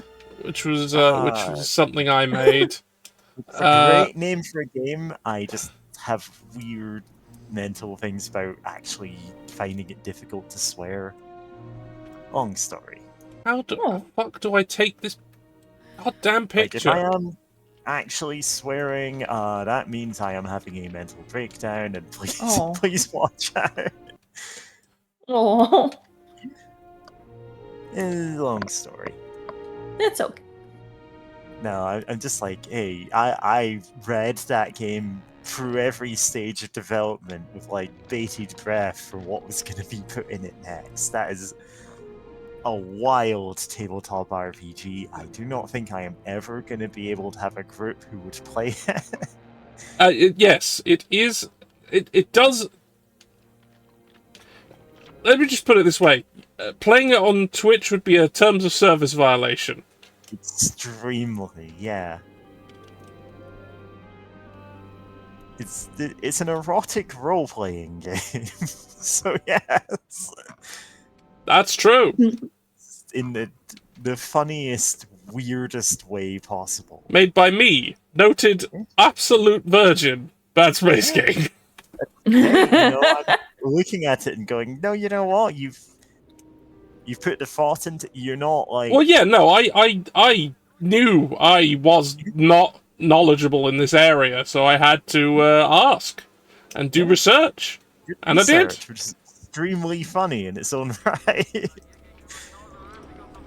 God, how do I take a fucking picture? Ah. That's how. Okay, that was kind of counterintuitive. I am looking at Blue Sky, and there's a lot going on with the Neopets tabletop RPG. Oh yeah, The that's official that's happening. Tabletop RPG. People are going, huh? They really didn't know, like. They did not have any game designers attached to this game when they were trying to make it. Oh dear. And it shows. They've independently recreated basically all the problems of like a very combat-oriented, mechanical Dungeons and Dragons based game, like a 5th edition based one. Yeah. But it's Neopets, a pet raising game with little combat. There's a lot going on even before they've obviously not paid anyone involved in this problem. To the point that a lot of the pages of the playtest are just like, hey, you didn't pay us to write this, so we left it empty. And they isn't sent it out. Yeah. With those pages still in there. Wow. Wowee. Oh. Pay your writers. Hey, if you're gonna design a game, hire a game designer. Yeah. Or become one. Eliminate the middleman, become the middleman.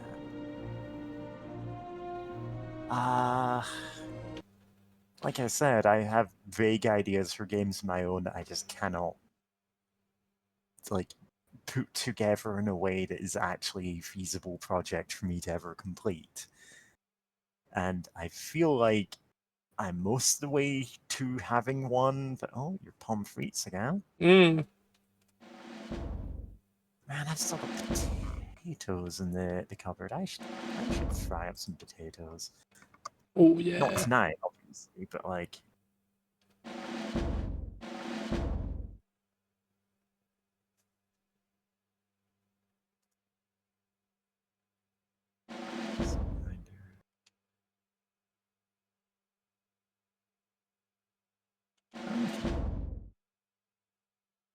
Alright, what is it gonna do now? Your mission is accomplished, but your cover was definitely blown.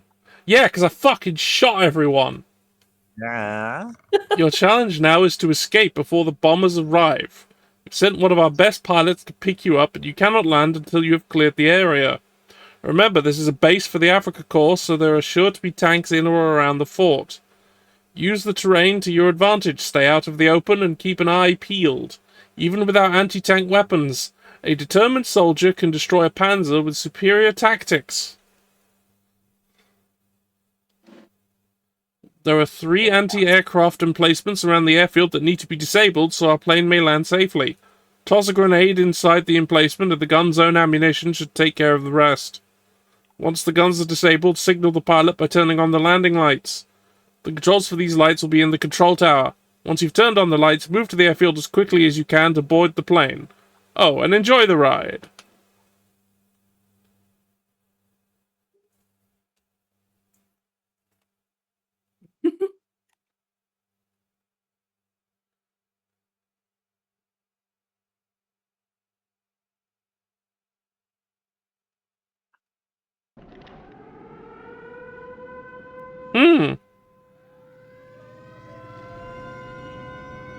I think they might know I'm here. What makes you say that? I'm not sure. It is a feeling.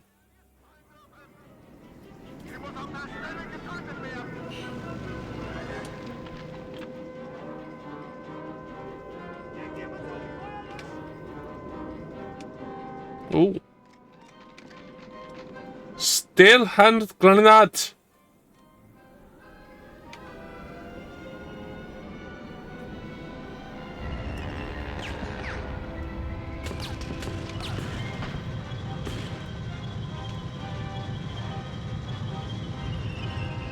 Oh, fuck.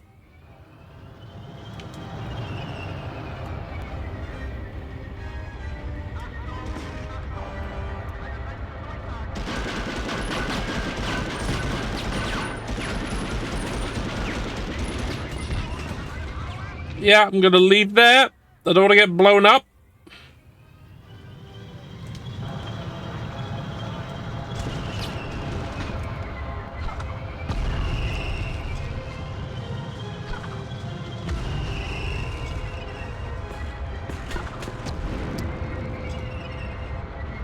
I feel like I should, but like, since I can't actually make myself make any kind of video games at the moment, I should really just get on encouraging my friends to make them so that I have something to make a soundtrack for. Hey, we can talk about that. Yeah, we can talk. So I was literally thinking the other day, it's like, I want to make video games. I want to make more games so bad. Yeah, I'm still in the middle of doing another tabletop RPG. Multiple people on this server have... You know what, George? Back in the day, like, there used to be, like, tapes that you could get with releases of Dungeons and Dragons, and it's just, like, Oh, yeah. No, that's absolutely a thing. But, it's like... part of the root of Dungeon Synth. Yeah, like, I have, like, the soundtracks cassette tapes here for, the board games Escape the Dark Castle and Escape the Dark Sector. Yeah. They only released those on cassette. Oh yeah, so not only is there a soundtrack to like an early D&D adventure, I say early, I don't actually remember when this was, it was sometime in the 80s. Actually, no, it was the same year that Return of the Living Dead came out. The guy who made that soundtrack ripped off the riff from that, and it's still obvious. Especially because it's a zombie, like it's a track about fighting zombies, and it's like the dun dun dun dun dun dun dun dun dun dun dun dun. It's the Trioxin theme, like it is almost identical. But yeah, that would have been the 80s, man. So anyway, not only is there that, there's also like D&D, the first adventure, which is like, oh, it's typical kids playing a game of D&D, and they're explaining, oh, this is how you make a character. You can do anything that you can describe as long as your character could do it. It's like, oh, could I like float down this hole and land safely? And it's like, well, not if you're not a wizard. You'd die. You'd fall down there and you would crumble into broken heap. You can do anything you imagine, but there will also be consequences for those things. There will be consequences, yeah. And the thing is, I've got bits of that clipped out. I've indeed even used some of that in songs. One of those Jet Set Radio style songs I've been putting out has a bit where it's like, the adventure is just about to begin, and that is just from that cassette tape. But like, I do have all the audio for that downloaded, and I really could just. I couldn't make something like that myself. I'm not voicing that. But it's just like, yeah, you can just do things like this. Display yeah. your rules in a cassette tape that comes with your, 2026 release game.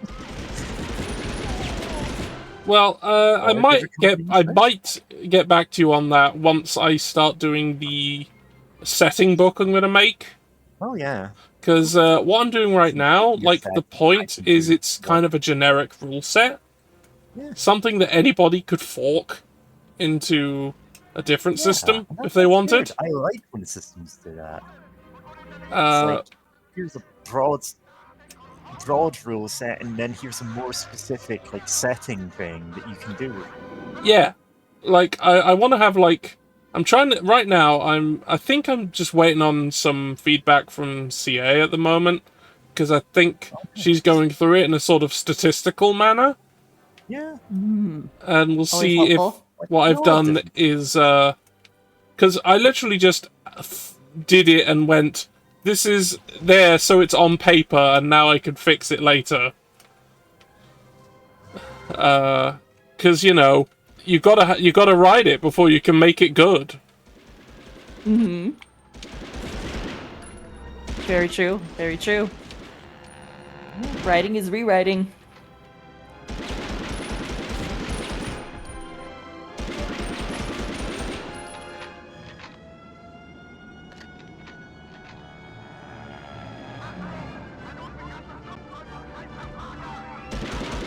Die. Yeah, Lay down. like, there's a reason I keep making concept albums. If I have even the sliver of a story, I can put together something from it. Oh, that's awesome. You and I should definitely talk then, because I have some stories. Yeah. Of course, all the ones I'm putting out are completely insane because I am going through it. Yeah. Right. A lot of them involve the world ending. That's how it is right now. Mm-hmm.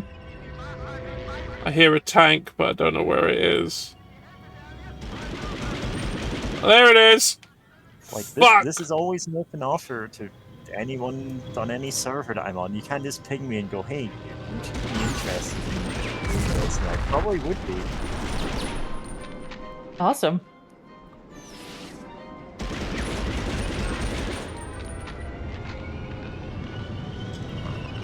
Not going to get into detail of it, but like, a friend at the stream, Ashbel Arrow, like, has talked about game ideas before, and I'm like, damn, I would love to make a soundtrack to this.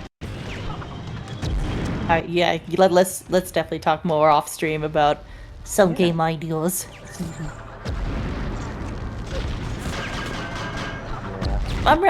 I'm happy for you though that you have like that spark and passion for it, you know? Yeah, I've been making like just music on and off for at least the last 10 years. And That's it's awesome. like sometimes took me a month to make a track, and then something clicked in my mind last year, brackets, I had some kind of psychotic episode, and then I just churned out like entire albums in a week, non-stop, for almost a year. Wow. What was it that changed? What happened? I have brain problems, and I'm not getting into that. No, it was like I could not sleep at all, and I was like kind of working on music because I was awake at that time, and I'm like, wait a second, I can streamline all of my production by doing things this way instead, and then just everything that I had been like tinkering with for 10 years like came together in an instant. And then I put out a very respectable synthwave album in less than a week of work. That's Flopsy and Oh, I'm dead. in the land of software. This silly little rabbit thing I did. Well, gotta start again. And then it just didn't stop. I just kept making albums. I don't know why. That's cool though. Of course, every time I get closer to an answer, a reason why, I'm like, oh yeah, I do need to see a doctor about this.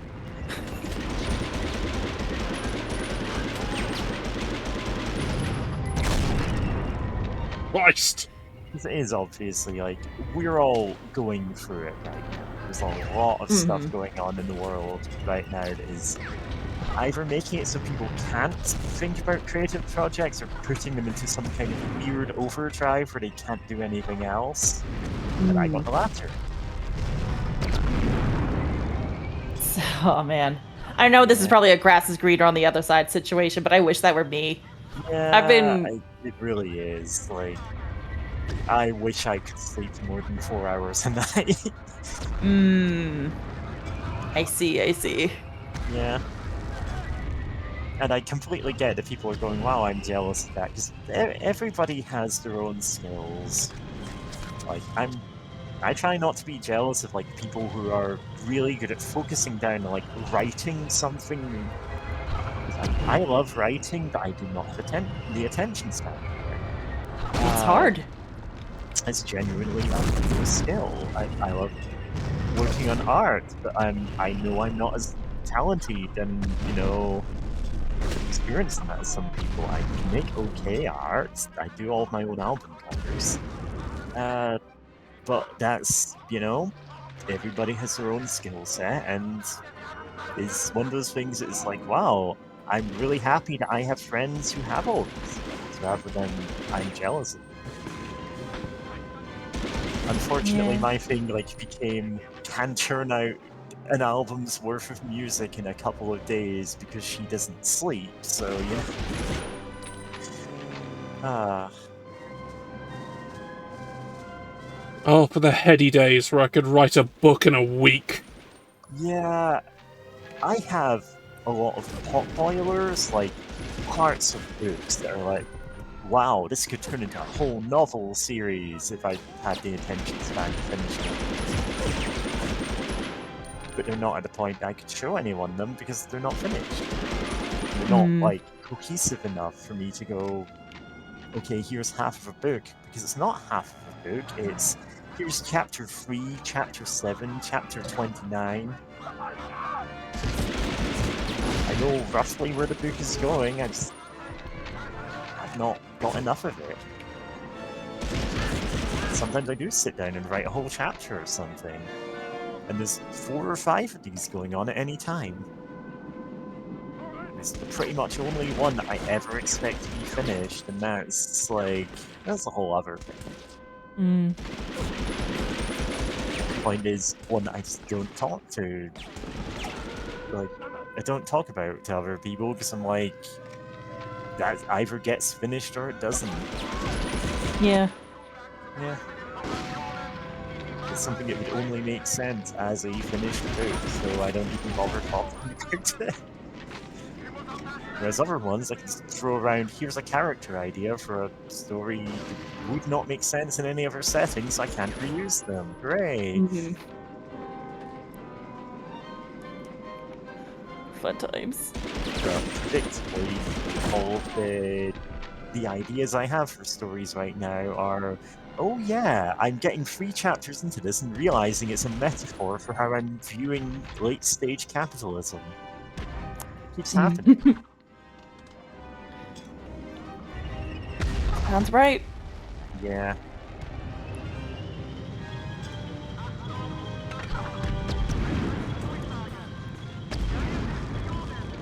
Oh.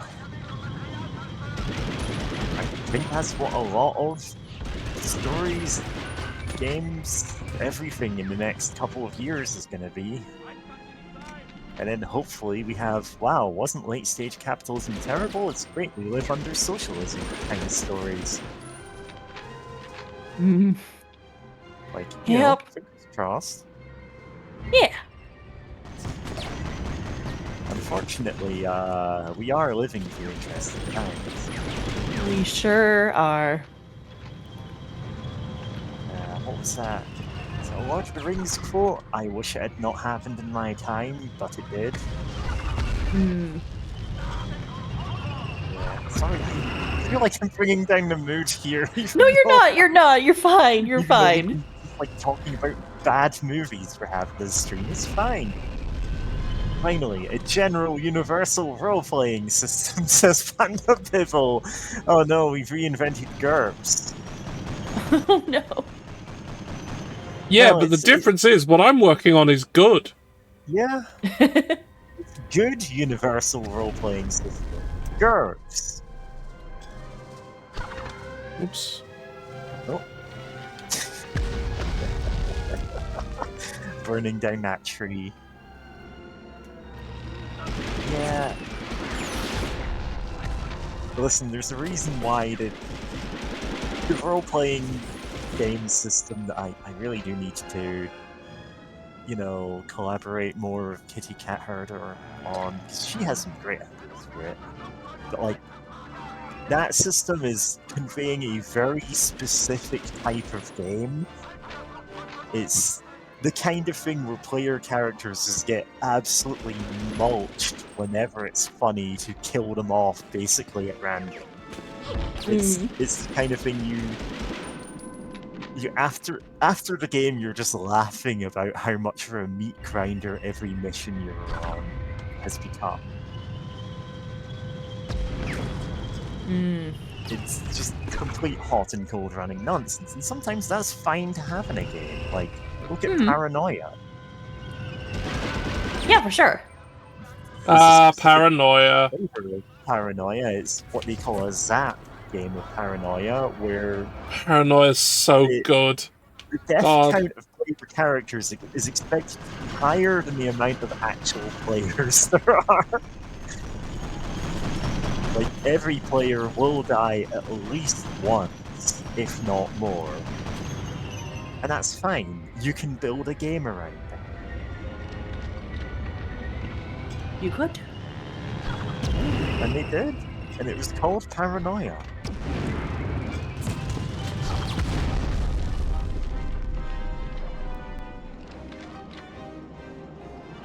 So nice.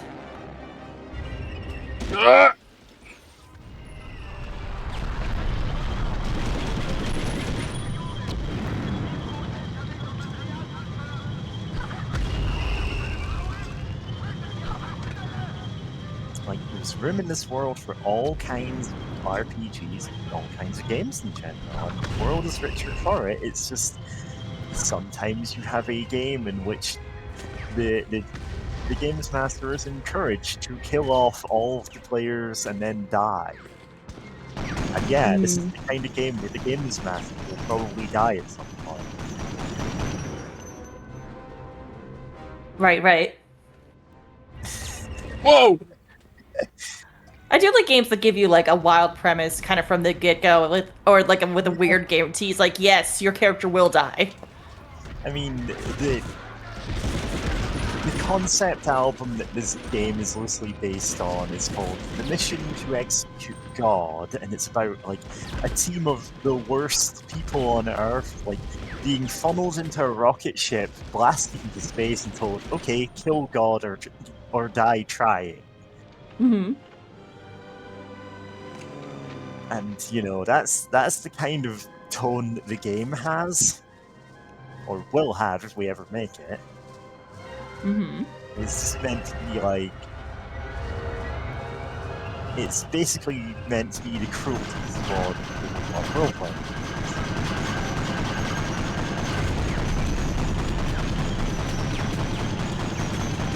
I feel like that's about as far as I can describe this stupid thing. Yeah. Like, when you're making a game called Sickle Patrol, that's how it gets. Wow, we are an FPS now. Yeah, we are playing an FPS. This has always been an FPS. It's always been an FPS. You must be believing in FPSs. You're in one. You're in one. You best start believing in FPSs. You're in one. You best start believing in okay. FPSs, and then I the have HUD something elements relevant to pop add up. here. Yeah? So back during my university years, when I was on the Games Design Masters course, I had to once present a we all had to make a presentation as to what we could define an FPS as. Okay. Like, talk about FPSs. And I did some thinking.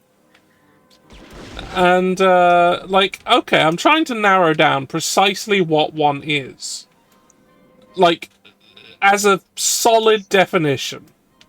And the only aspects that I could find that are common to all FPSs are they are in first person, and you don't, and that's it.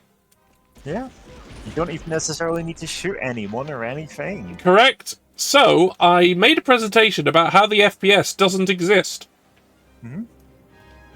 Which is technically But how they're not real. That's awesome. Like, an FPS is always an addendum to something else. Yeah, that's fine. Like, you don't find the FPS. There's always something else going on. However, I did also, as part of the presentation, have to make a pitch for an FPS. So I had to go, and if one did exist, it would be like this. And I gave a pitch of the purest FPS I could conceive. Yeah. And this is a game I will never be able to make. So if someone steals this idea, please do. Well,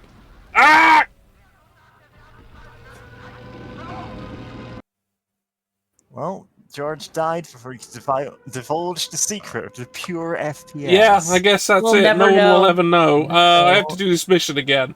Anyway. So what the idea was this. Yeah? It was 1920s Chicago. Mm-hmm. You work for the mob.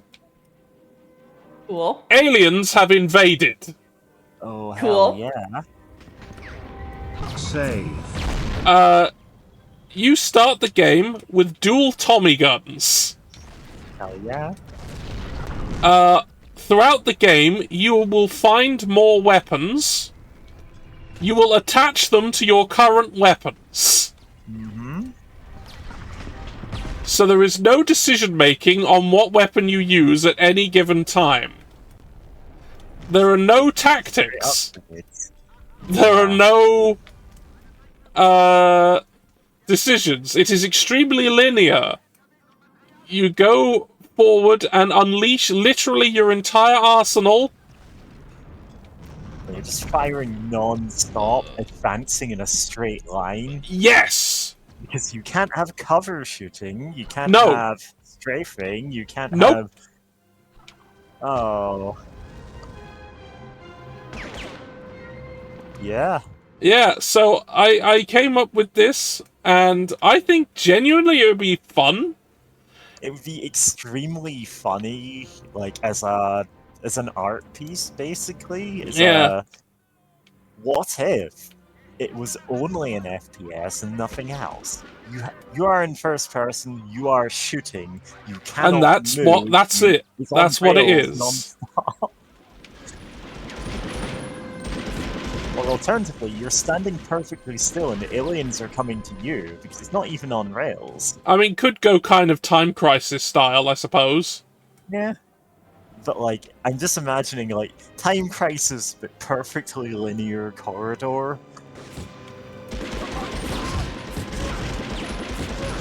You're not even aiming. They are always, if not in the center of the field of view, like, they are approaching you rapidly.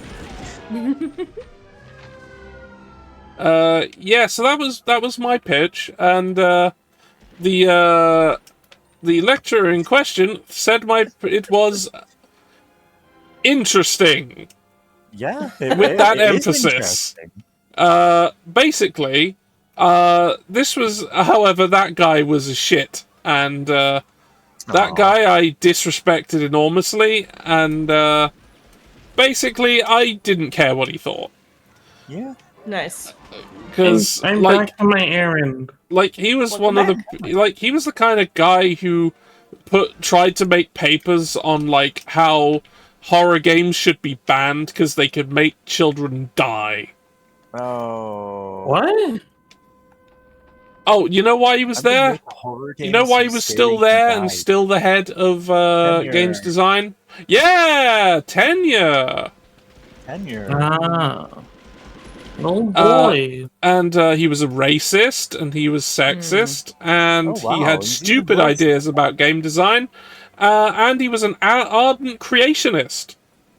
Oh my god. How is everything you say about this man, like, decreasing my opinion of him? I didn't think it could go lower. My second, my final assignment with him, I back engineered to make it so I could disprove literally everything he ever said. Hell yeah. Let's see, I looked this guy up. Apparently, he also kicks puppies, throws kittens, and he actively steals from orphans. Yeah, I wouldn't be actually surprised, to be honest. In his office, and he salutes it every morning. Yeah, so, yeah, my final project with him, I made a paper which explicitly took every idea he had and through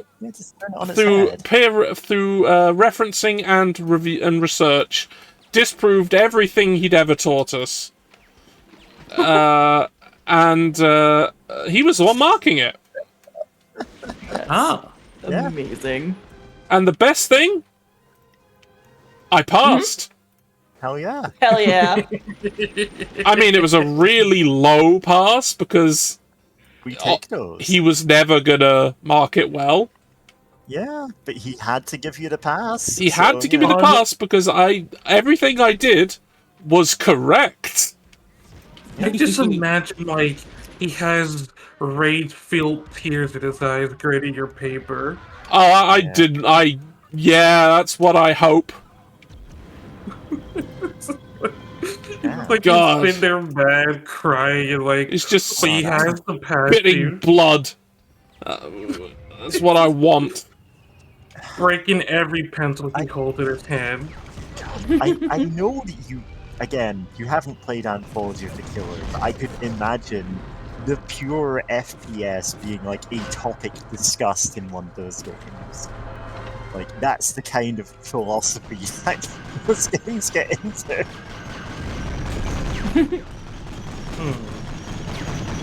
Like,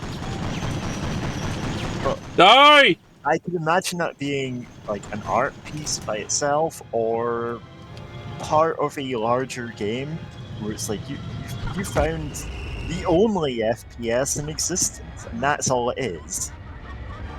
Oh my god, it's the kind of game that Sam from Look Outside would own. Like, he just finds the only FPS that has ever been made. Alright, they're fucking dead. Good. And it takes like 6 play sessions of just the same gameplay loop, of just advancing in a straight line through Chicago, gunning down aliens. Who are all perfectly aligned in the center of the screen. Oh yeah, might as well bring up linear shooters because I've played literally the most linear shooter that exists on this channel as part of Nazi Killing stream. Because I played on this channel Wolfenstein 1D. Oh yeah, the literally linear game. It's a one-dimensional shooter! Yeah, there's only one dimension. It's only one dimension. The whole game is a line. Technically, you're... I don't even know what the game you're describing would be called. There has to be a snap for it. But, like, that is a one-dimensional game if it's just a straight line, even if it's in first person. Ow. In fact, by definition, it has to be one-dimensional.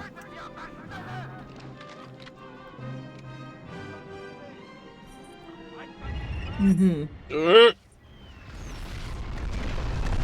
Alright. Oh, that tank that plane short that tank for goes. you. I just need to finish it off.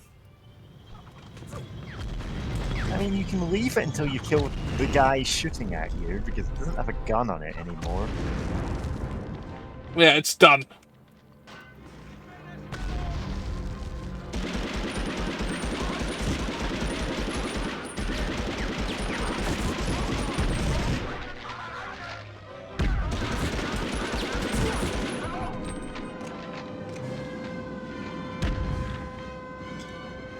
Oh, I just remembered. Like, there was one like game. Like, if I ever do design like a game, but there's this one game I've been thinking about like wanting to make. Like, Yeah? okay, so there is basically the premise is like there's this guy who's like a spirit detective. Like any abnormal or any like spiritual case that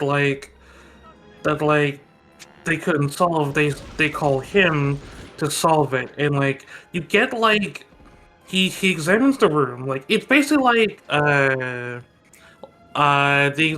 like the examination stuff in like Ace Attorney.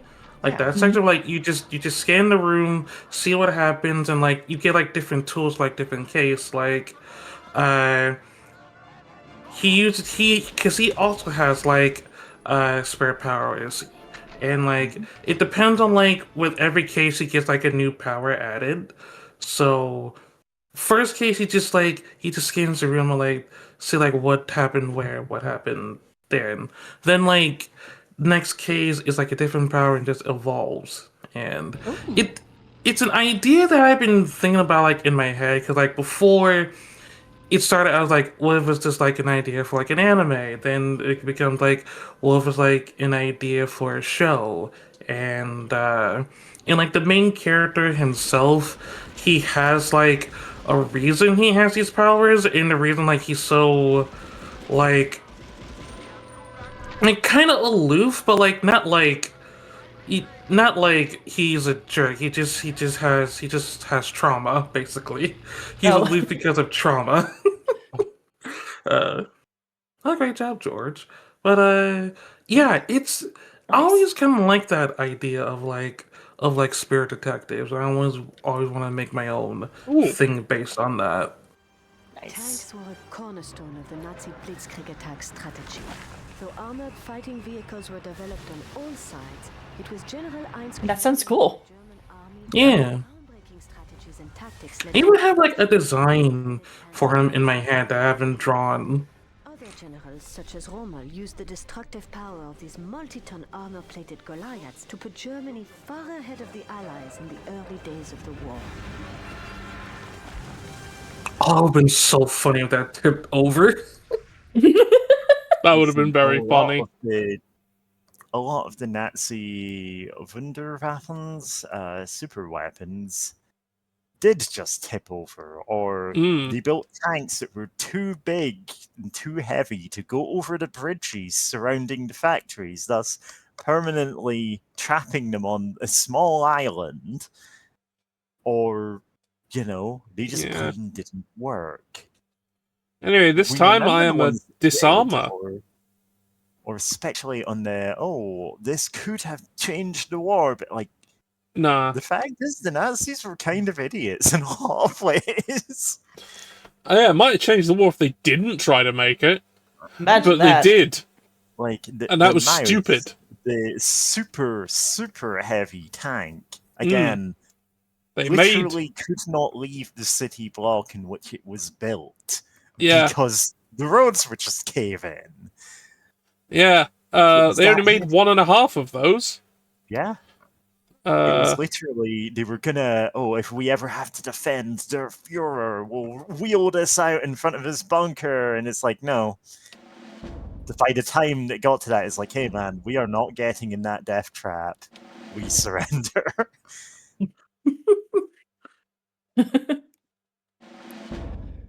Yeah. It's wild if effectively, he tried to build a final boss, and people were just like, "That's stupid. Why would you do that?"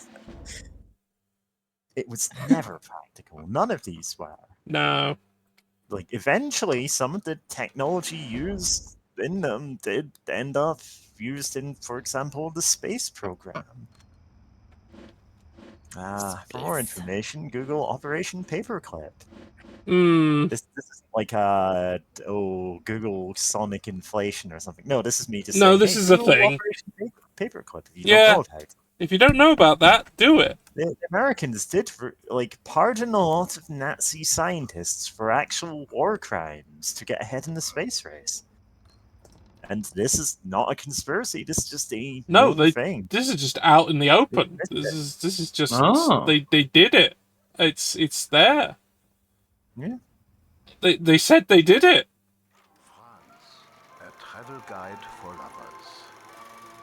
Visit the inspiring Eiffel Tower, sacred Notre Dame Cathedral,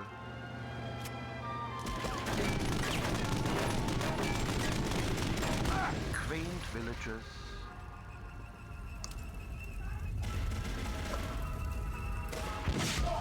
intimate cafes,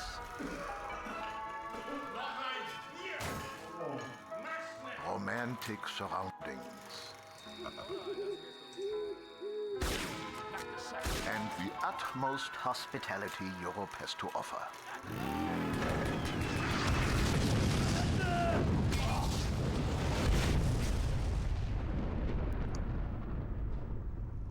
Oh, that is good. Anyway, I think that's all for now. I think I've been going for over 4 hours, which is about when I'd normally do. Little amount of time. Yeah, I'm really fine. You're hanging and as you can see, madam, they took a screenshot of this as well for the GBA one. They did, yeah. They just cut out the guy. Yeah, or they just took the texture and didn't have the guy. Yeah. And just went, this is the menu. It's wild that you now have the context for why a lot of things in the Game Boy Advance game were the way they were. Yeah, they're I now know why it was that wretchedly bad. Fun times. That awful. Well, thanks for streaming. I'm delighted to do so, and I'm happy you all turned up. I like having people, especially when I'm doing the good work. Yes. The good, necessary tasks. Yes. And if someone out there tells you there's too much killing Nazi games, no, there isn't. Needs more. Exactly. No, there isn't. Exactly. We should be able to be just a witch in the Alps looking for a lost cat, and if we come across a Nazi, we should just be able to dome them with a gun. Exactly. Yeah, without breaking stride, the witch in the Alps headshots a guy, goes, "No, not in my town." Yeah. So another potential really nice looking Nazi murdering game has been announced fairly recently, and the good thing to do when those happen is to look at who's complaining about it. Yeah. Because you look out for those. It's unfair to Nazis. Yeah. Which we have actually seen people say lately. And I'm like, what an odd thing to say. Peculiar. Yeah. Never let them live it down. Never forgive. Never forget. Never forget. Exactly. Hey, remember when the entire advertising campaign of Wolfenstein the New Colossus was, this is a game in which you kill Nazis, which you should do because that's the good thing to do. Good for them. And it was very blatant about it. And I'm like, and then people crawled out of the woodwork to say awful, to say, oh, it's bad. Okay. Write you on a list then. Let me tell you, it's not Schindler's List. I know, that's not even how Schindler's List worked. Yeah, it's kind of well in this case it's kind of the opposite. Yeah.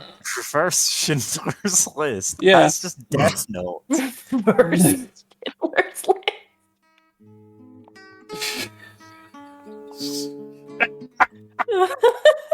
Oh, let's give Oscar Schindler the Death Note.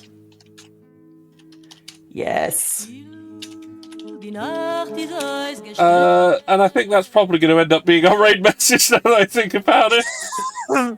Let's give Oscar Schindler the Death Note, but let's find out where we're going. Also, what... Oh, what the... no, I'm going to quickly head back to the stream again, because... unless it actually works. I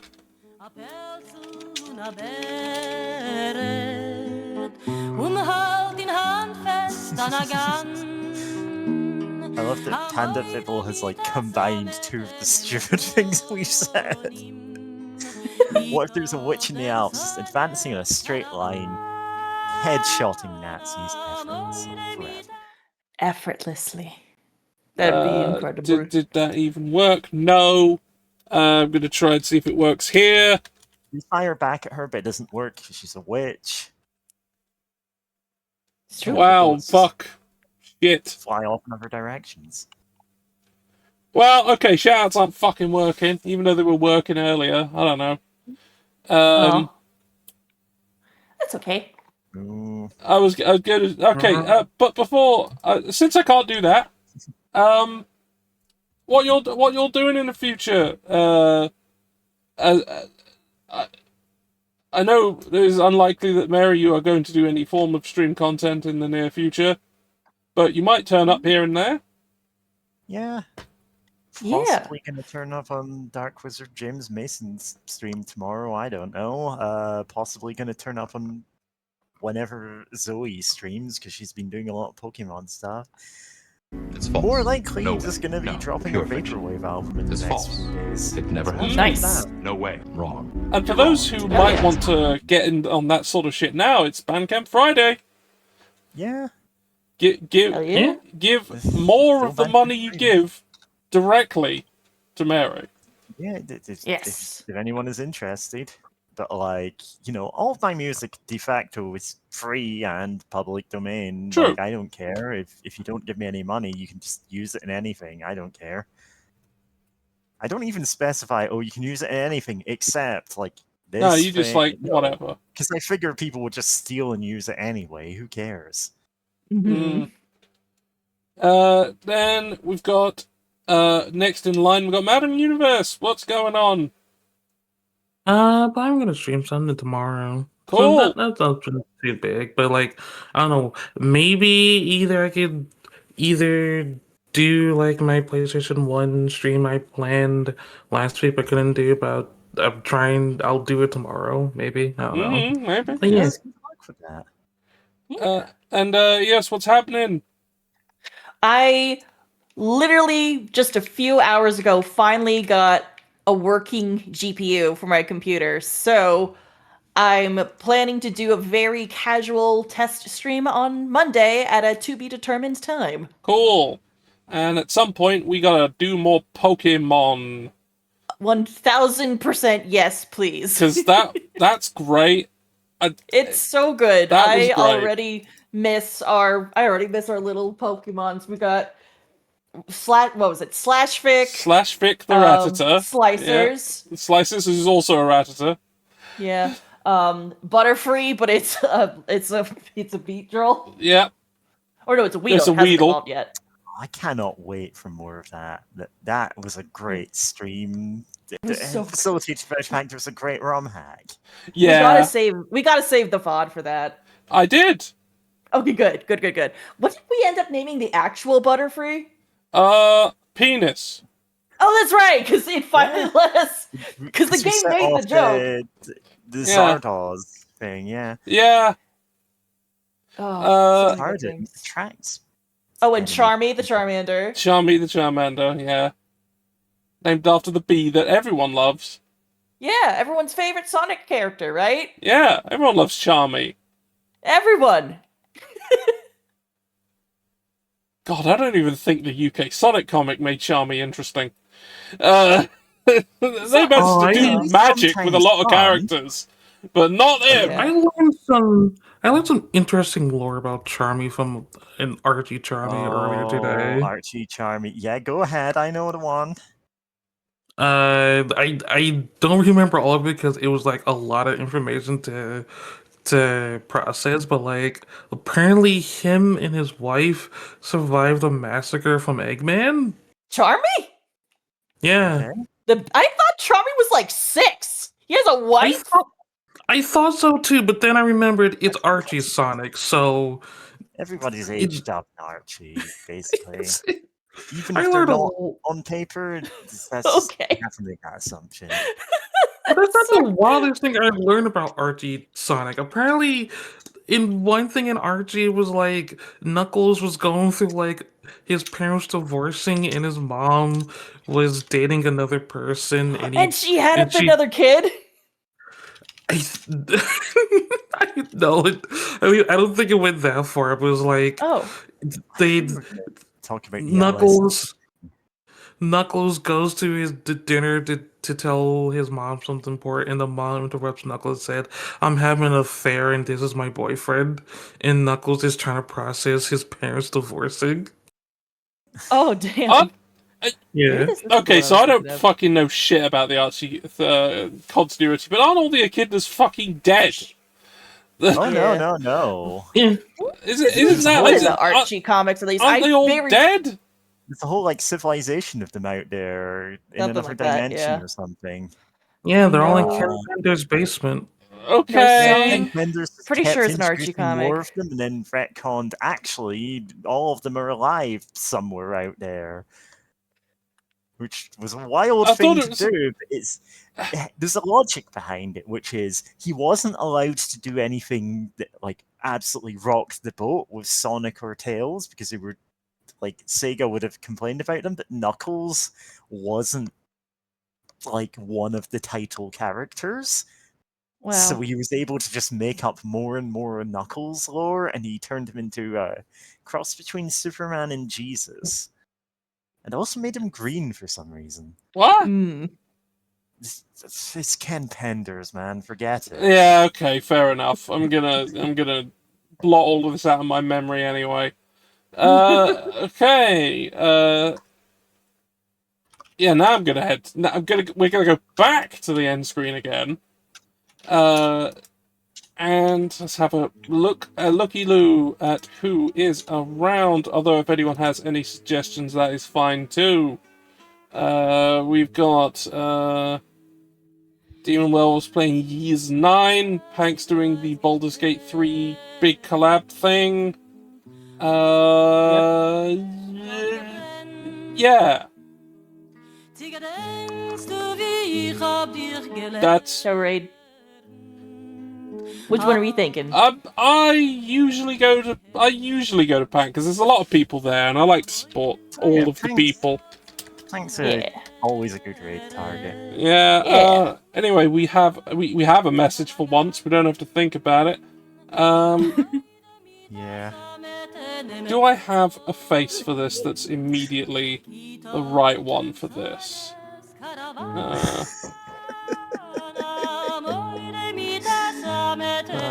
No. So I'll use this one. The only emote I have that isn't drawn by me.